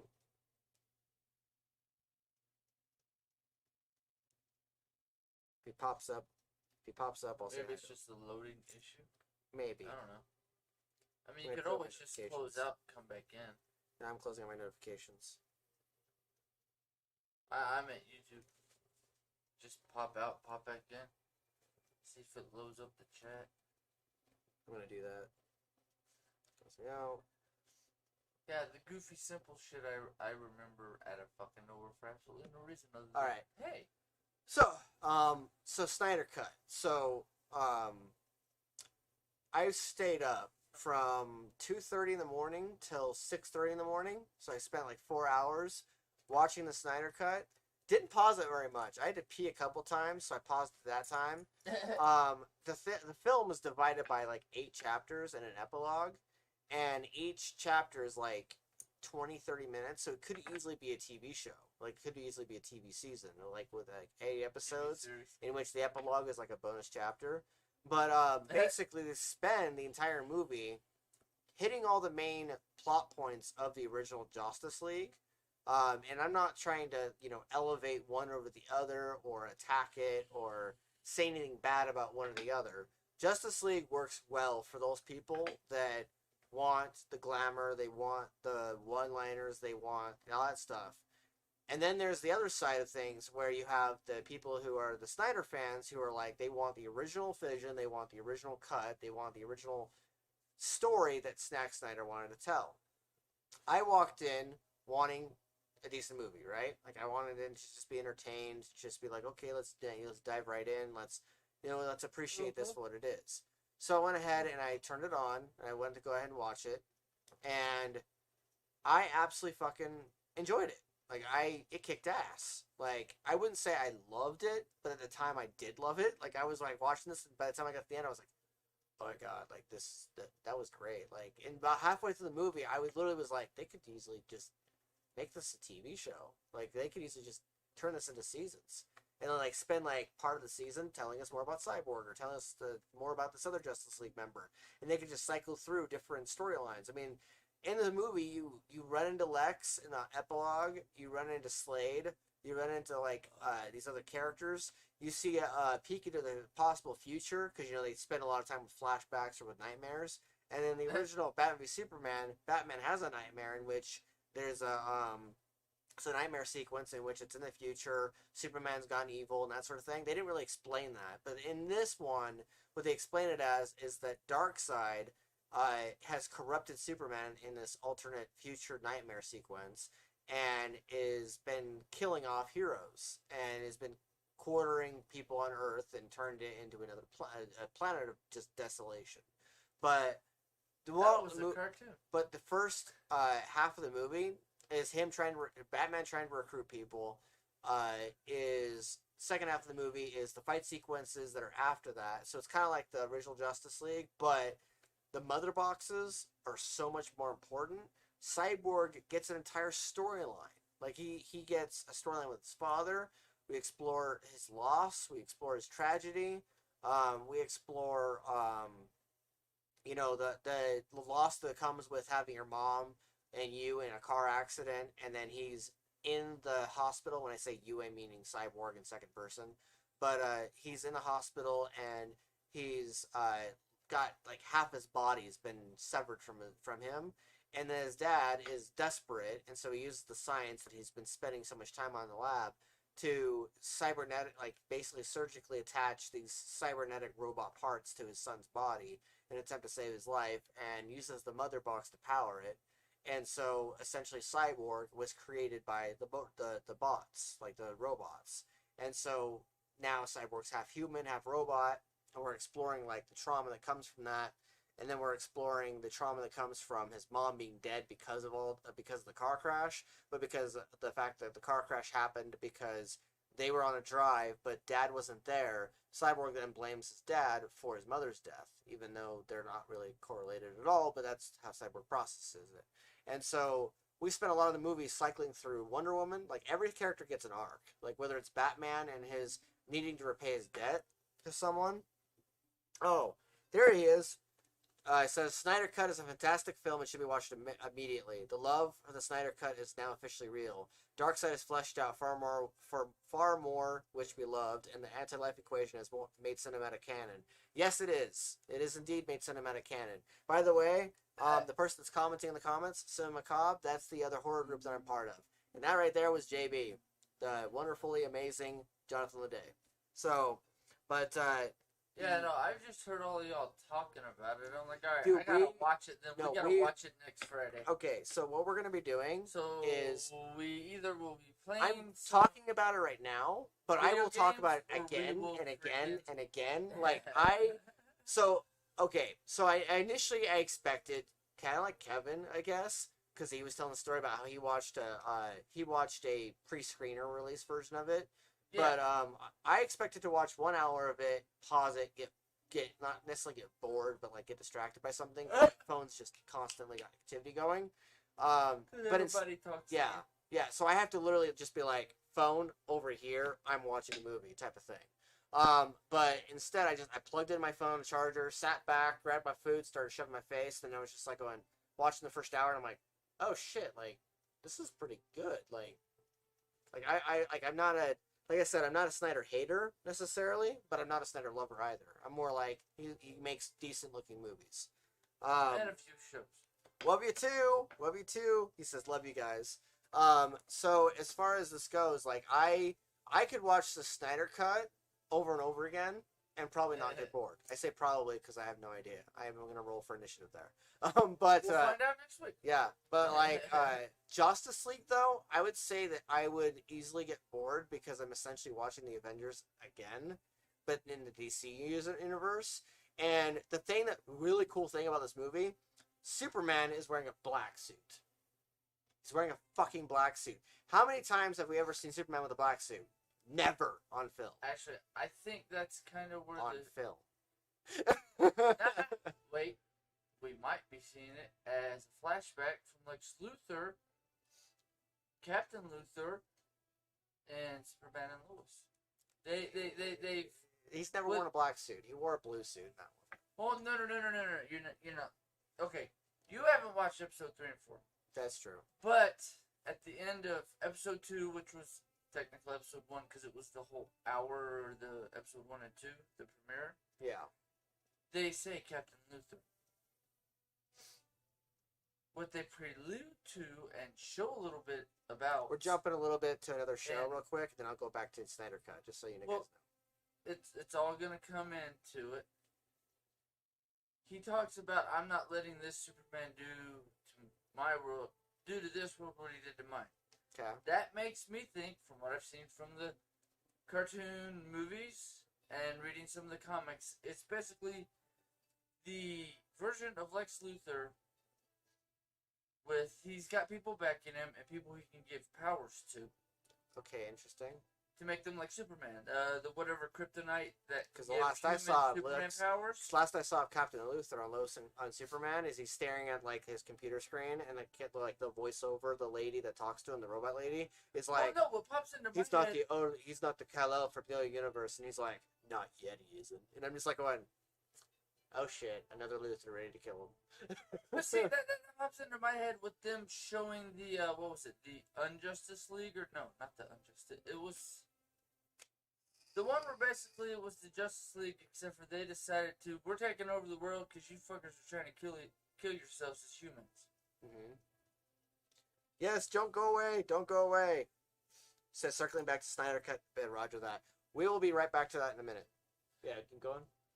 Yeah, because when they go to the, I don't remember if it was in Justice League or Justice League Unlimited, the cartoon series, but they went into what they went into the comic books where, in an alternate universe that they visited, basically, Superman was wearing black, Batman was Owlman?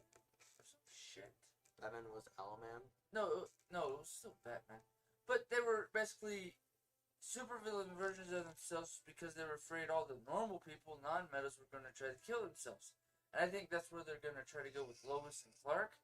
And with you saying they show part of that in the cut, maybe that entails an alternate universe cutoff where they could do multiple movies or TV shows like Silent Bob was talking. I never remember the guy's name. Fuck off. Mr. Smith. It's like Mr. Anderson. I'm bad with names anyway. Mr. Anderson. That was my bad impression of that guy. But anyway, you can go back to that. That makes me think of that sort of stuff that they're going to do it through the CW because they didn't get to do it in the movie. Yeah. Sort of thing. Okay. No, so as far as Snyder Cut goes, and you'll learn this when you watch it, because you'll watch it and you'll be like, okay, I dig the fuck out of this shit, because there's a part of the beginning where Wonder Woman, from what I've already heard from you and when they go to the museum, there's the museum part. There's a museum sequence where these terrorist guys are trying to bomb the museum, and when Wonder Woman uses the lasso of truth on the guy, and he's like, what are you doing? You know, and he's like going on about like the operation they're running, and she's like, no, that's boring. Tell me why you're here. And then he's all like, oh, we're just here to cause mayhem and terror and chaos. And he's like, we have multiple bombs planted throughout the city, and so at the same time that you guys are trying to stop this one, everything goes, and she's just like, fuck. And so she's trying to stop the people there. So she ended up stopping that one. But then you basically just have to presume that other people died at the same time, because that's what he said. Because they never really go back to that. But that they basically watch this really awesome sequence where she comes in. It's kind of like a version from Justice League, only elongated, because they get more into it. And that whole time I'm like watching him pull out the. Have to cut this part. Here's the full bullshit. I'm watching her grab go in, bust a couple guys. She smashes one guy against the wall. His brains spray all over the wall because like brain matter just goes everywhere. She straight up flat out kills a couple people, and then she takes the bomb, throws it up through the fucking ceiling, goes up there to go throw it away. And the whole time I'm watching that happen, I'm like, he's gonna gun some people down. Just watch. Like, this is Snyder cuts. Some people are gonna die. And then the guy takes the hand rifle or the handgun, puts it to the side, grabs the freaking other rifle, and then puts it on mass blast and starts to shoot people. The whole time I'm like going, the faster you delay on shooting them just for your maniacal pleasure, the more you're not gonna be able to kill them. Just so you know, I'm not rooting you on, villain, but taking a bit of time. So then he goes to go shoot them, and then Wonder Woman shows up just in time to block all the bullets and everything like that. And then you get this really tasty, awesome, slow-mo sequence in which she uses her wrist blades to go. She does this thing with her hands where she's blocking everything. Smith said that was badass. Yeah, it was pretty badass. It was pretty fucking awesome. I'm not gonna lie. Said the black suit is actually indicative of Superman's rebirth and resurrection, and the differences in his worldview having come from that. That's actually pretty awesome. Pretty awesome symbology. You have the alternate universe where Lois dies, and that's what changes him to black suit. But there's also another one where him and the whole Justice League just decide to take over because Lex Luthor finally became president. There's two different versions, or three. There's the one he's talking about, and the other ones I know about. I'm pretty sure that JB's onto something there with the whole symbology, with the whole rebirth. Oh, yeah, no, I get that. Because, he was literally dead, and, half the plot of the movie is them bringing him back so that Bruce Wayne can pay back a debt. But the funny part is, if you listen to any of this Superman lore, technically he never fucking dies. He just knocked the fuck out really well. Because his heart rate slows. The arc that says Death of Superman, though. The arc is Death of Superman, and that's what they were borrowing from. But see, I've also, from growing up and watching stuff and reading certain things, technically he wasn't dead. He just seemed like he was dead because he got hit so hard his body basically went into hibernation and his heart rate slowed down so... And the black suit actually comes from the Superman comic arc, Reign of the Superman. Uh-huh. Okay. But I'm saying, and one of the other things about him dying is the thing of them talking about he doesn't die, his heart rate just slows to such a slow rate that for a human you'd be dead, but because he's Kryptonian, it's just basically him going into hibernation until he can heal. Yeah, it's maybe in the comics. We're talking about the movie where he gets stabbed in the chest and they literally have to pull his body out of the grave and then they reanimate it with the mother box. It was a pretty cool sequence, by the way. Having Flash run around the cave. I would love to see that. Yeah, he runs around the cave for super speed and goes to go touch the mother. The mother box is the ship for Superman. I like what Kevin Smith said. What? Him screaming. Oh, yeah. Activated the mother box.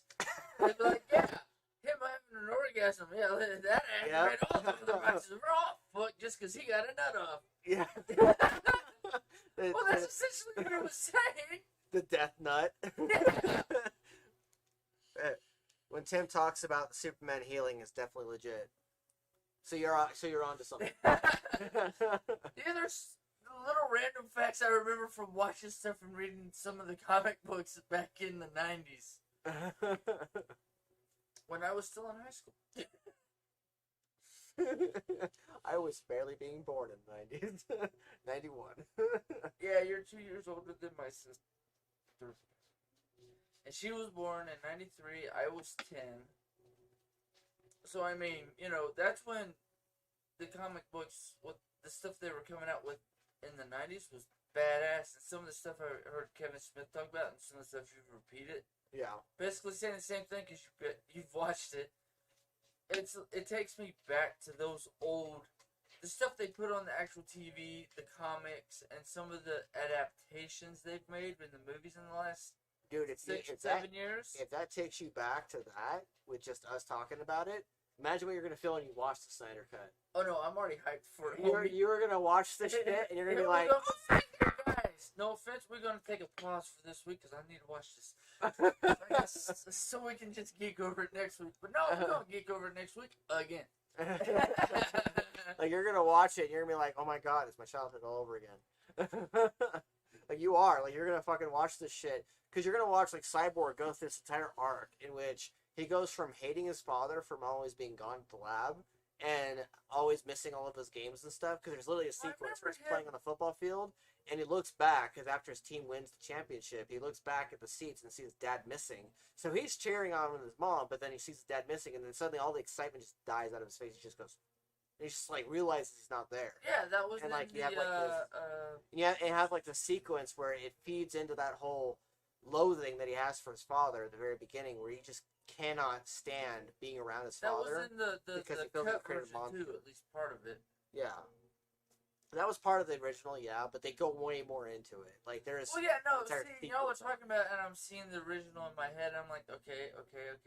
So there's a hair more, but it's almost the exact same thing. Okay, dude, But the way I translate stuff compared to everybody else, I don't need the extended version because I know some of the stories already. But seeing the extended version is just gonna add more to what I already see. So it's gonna be fun. There is so much more that got cut. Like. They were talking about it in the media because when I was watching some of the reviews and some of the other stuff, I wasn't watching a lot of it to try and fill my head with too much external information because I wanted to watch this, fresh. But like that's when what I you was, always trying to do. But when I was watching, when I was seeing some of the people on the internet, they were like saying, "Oh, this is just going to be an extended version of what's already existing," and blah blah blah. It's not going to it's the same fucking thing. And I'm like watching this movie, and I'm like, this is not the same fucking thing. This is an entirely different fucking movie.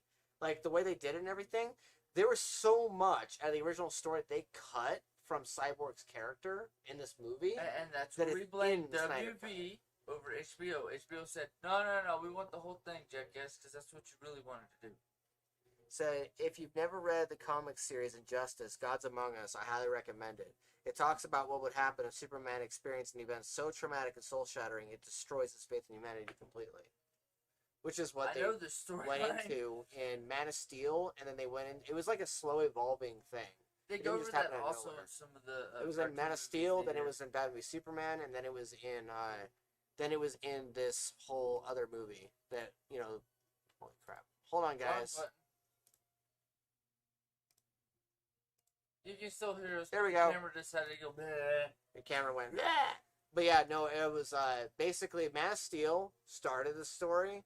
Then Batman v Superman, Dawn of Justice continued it, and then this movie went really into that. And then finally, when he gets his black suit, by the way, and he really, he gets it back, he gets all of his memories back, everything like that, he starts to turn more into the Superman that all these Snyder haters wanted all along. It just isn't like it's like not the cheesy version or the overly optimistic one. It's like the Boy Scout. Right, it's like It's he's still a tortured soul the way he was in Man of Steel and Batman v Superman, where he was an angry, where he's an angry god. But at the same time, it's this very cynical but hopeful for the future version of him. That is the version of him that would naturally exist, organically exist in the world that he's in right now. Okay. He's not like the annoying optimistic Boy Scout that's always in any Superman movie. He's more like the Did you see the last episode of Justice League Unlimited? Justice League Unlimited? Yeah, I watched a little bit of it when I was younger. Okay, correct me if I'm wrong, because I know you will. He points to the phone, he points to you, JB. Yes, but if I remember correctly, at least last I remember, but when he's fighting Darkseid, and Darkseid's like, no, I want the anti-life, thing and basically trying to kill Superman, or beat the shit out of him to the point of killing him. It ends up, he talks about, you know what? Since you want me to actually show you my true power, I have to hold back because no offense, this whole world is basically a world of cardboard and paper. Just me walking around and opening the door, I could destroy this whole fucking, without a second thought. You want full power of me, bitch?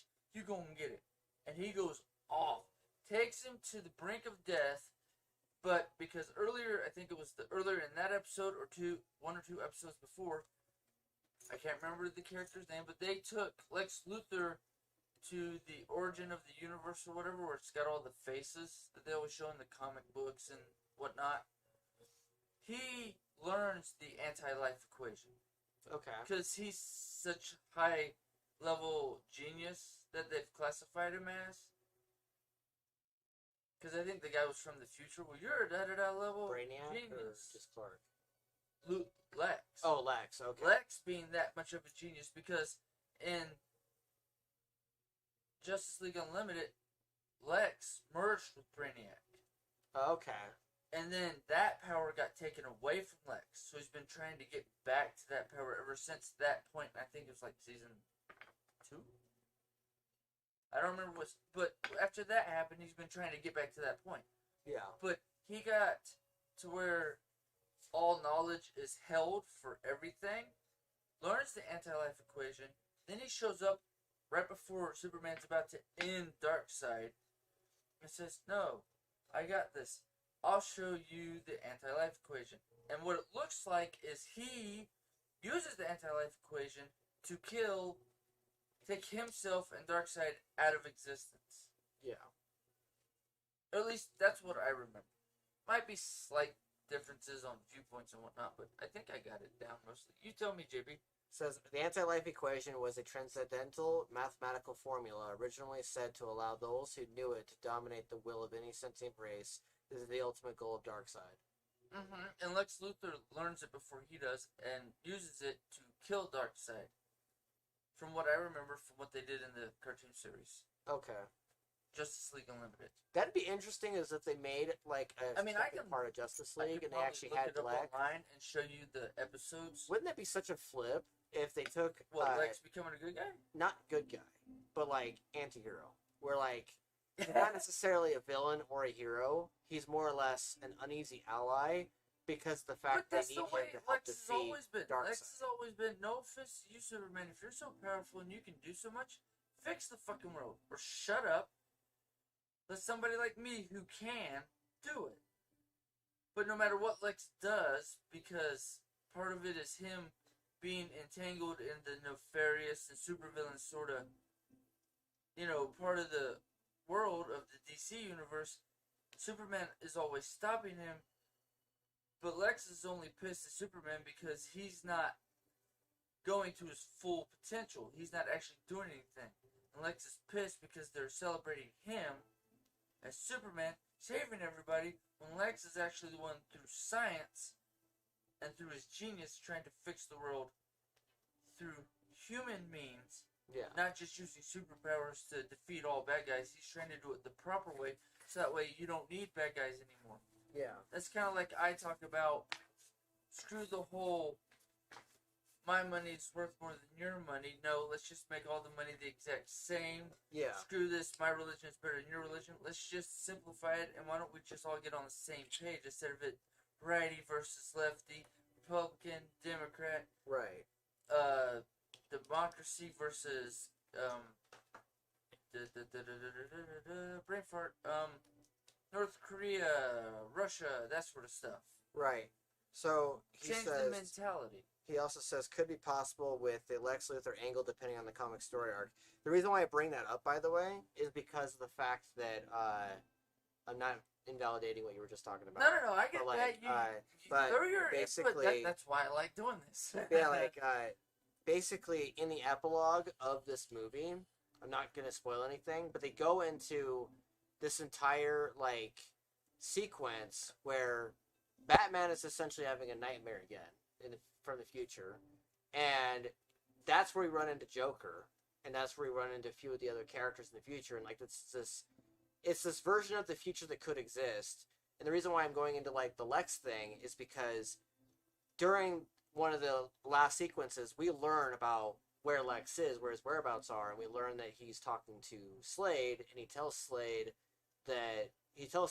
Bruce Wayne's identity. He tells him who Batman is. Bruce Wayne. Yeah, so he tells him that, and so my prediction, if they decided to revisit this and go into another movie, and HBO Max decided to be like, hey, Zack Snyder, you're really performing well on this platform, so here's another $50 million, or here's another $100 million. So that's what we're Kevin able to make Smith another was one. saying. It's and like, so every couple of years, just give him a chunk of change. Here, go make Right. another badass movie. So and he says, Tim, totally accurate when it comes to the reason for Lex's resentment for Superman. Yeah, so because of his and so if we play into this whole thing, like we're talking like in this version of the story, we're not just following one character point of view. We're following like many. So let's say that's why I want to watch it. So let's say Lex is resentful of Superman, and let's say Lex is resentful of Batman for the whole thing with the whole fallout. But because he knows that if he decides to side with Darkseid, which he could, then all life would cease to, it would eventually die, because the whole planet's going to get burned down.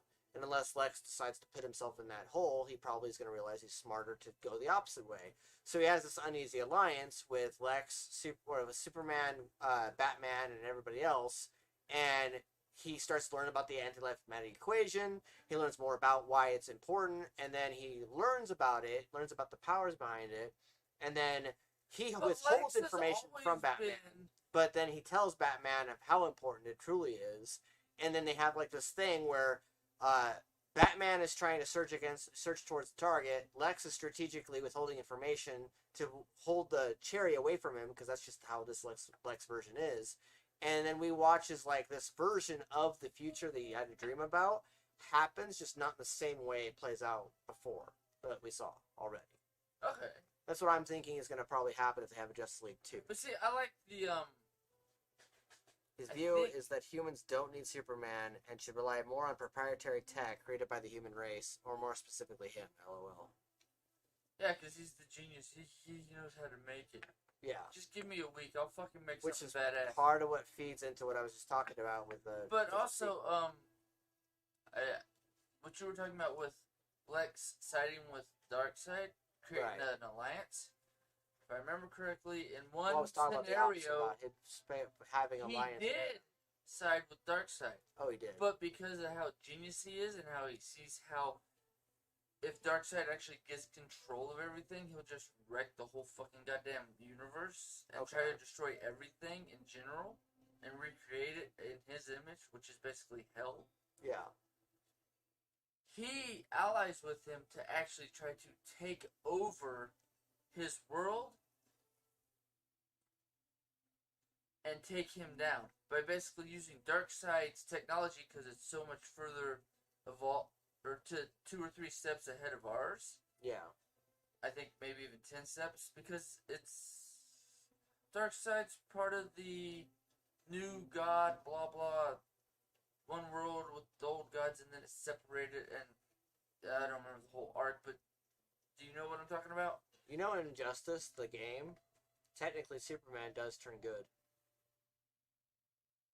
But I mean, remember, Lex Superman Luthor, in one of the scenarios, or one of the versions, he sides with Darkseid, but he only sides with Darkseid as a loop around to steal Darkseid's technology to take Darkseid down, so that way he can still save the Earth and everything and everyone else, but his biggest thing is to save the Earth, so he uses Darkseid's own hubris, as in nobody can kill me, to fuck him over, because Lex is such a genius.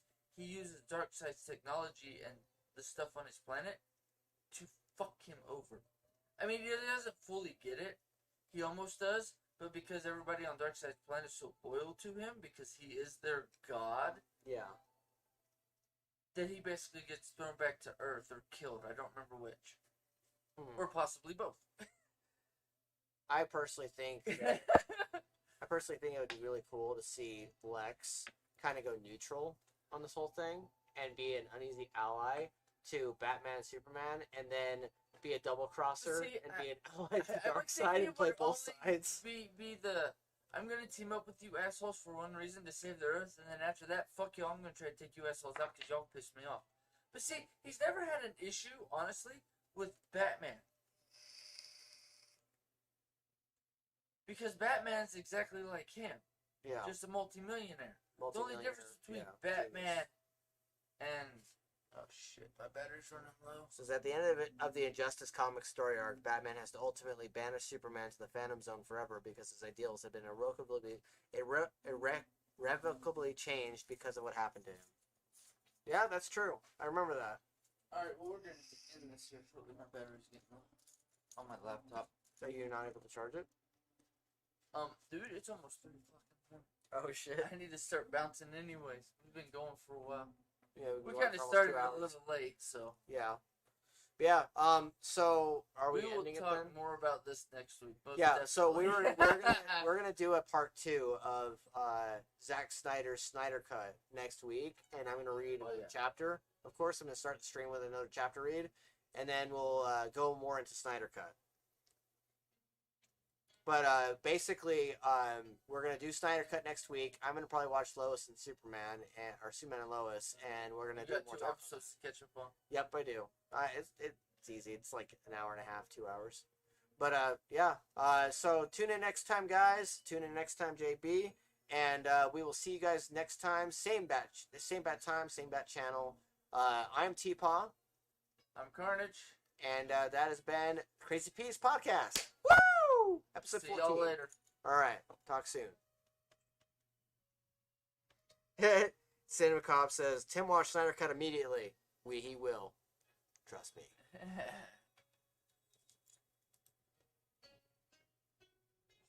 Have a week, guys.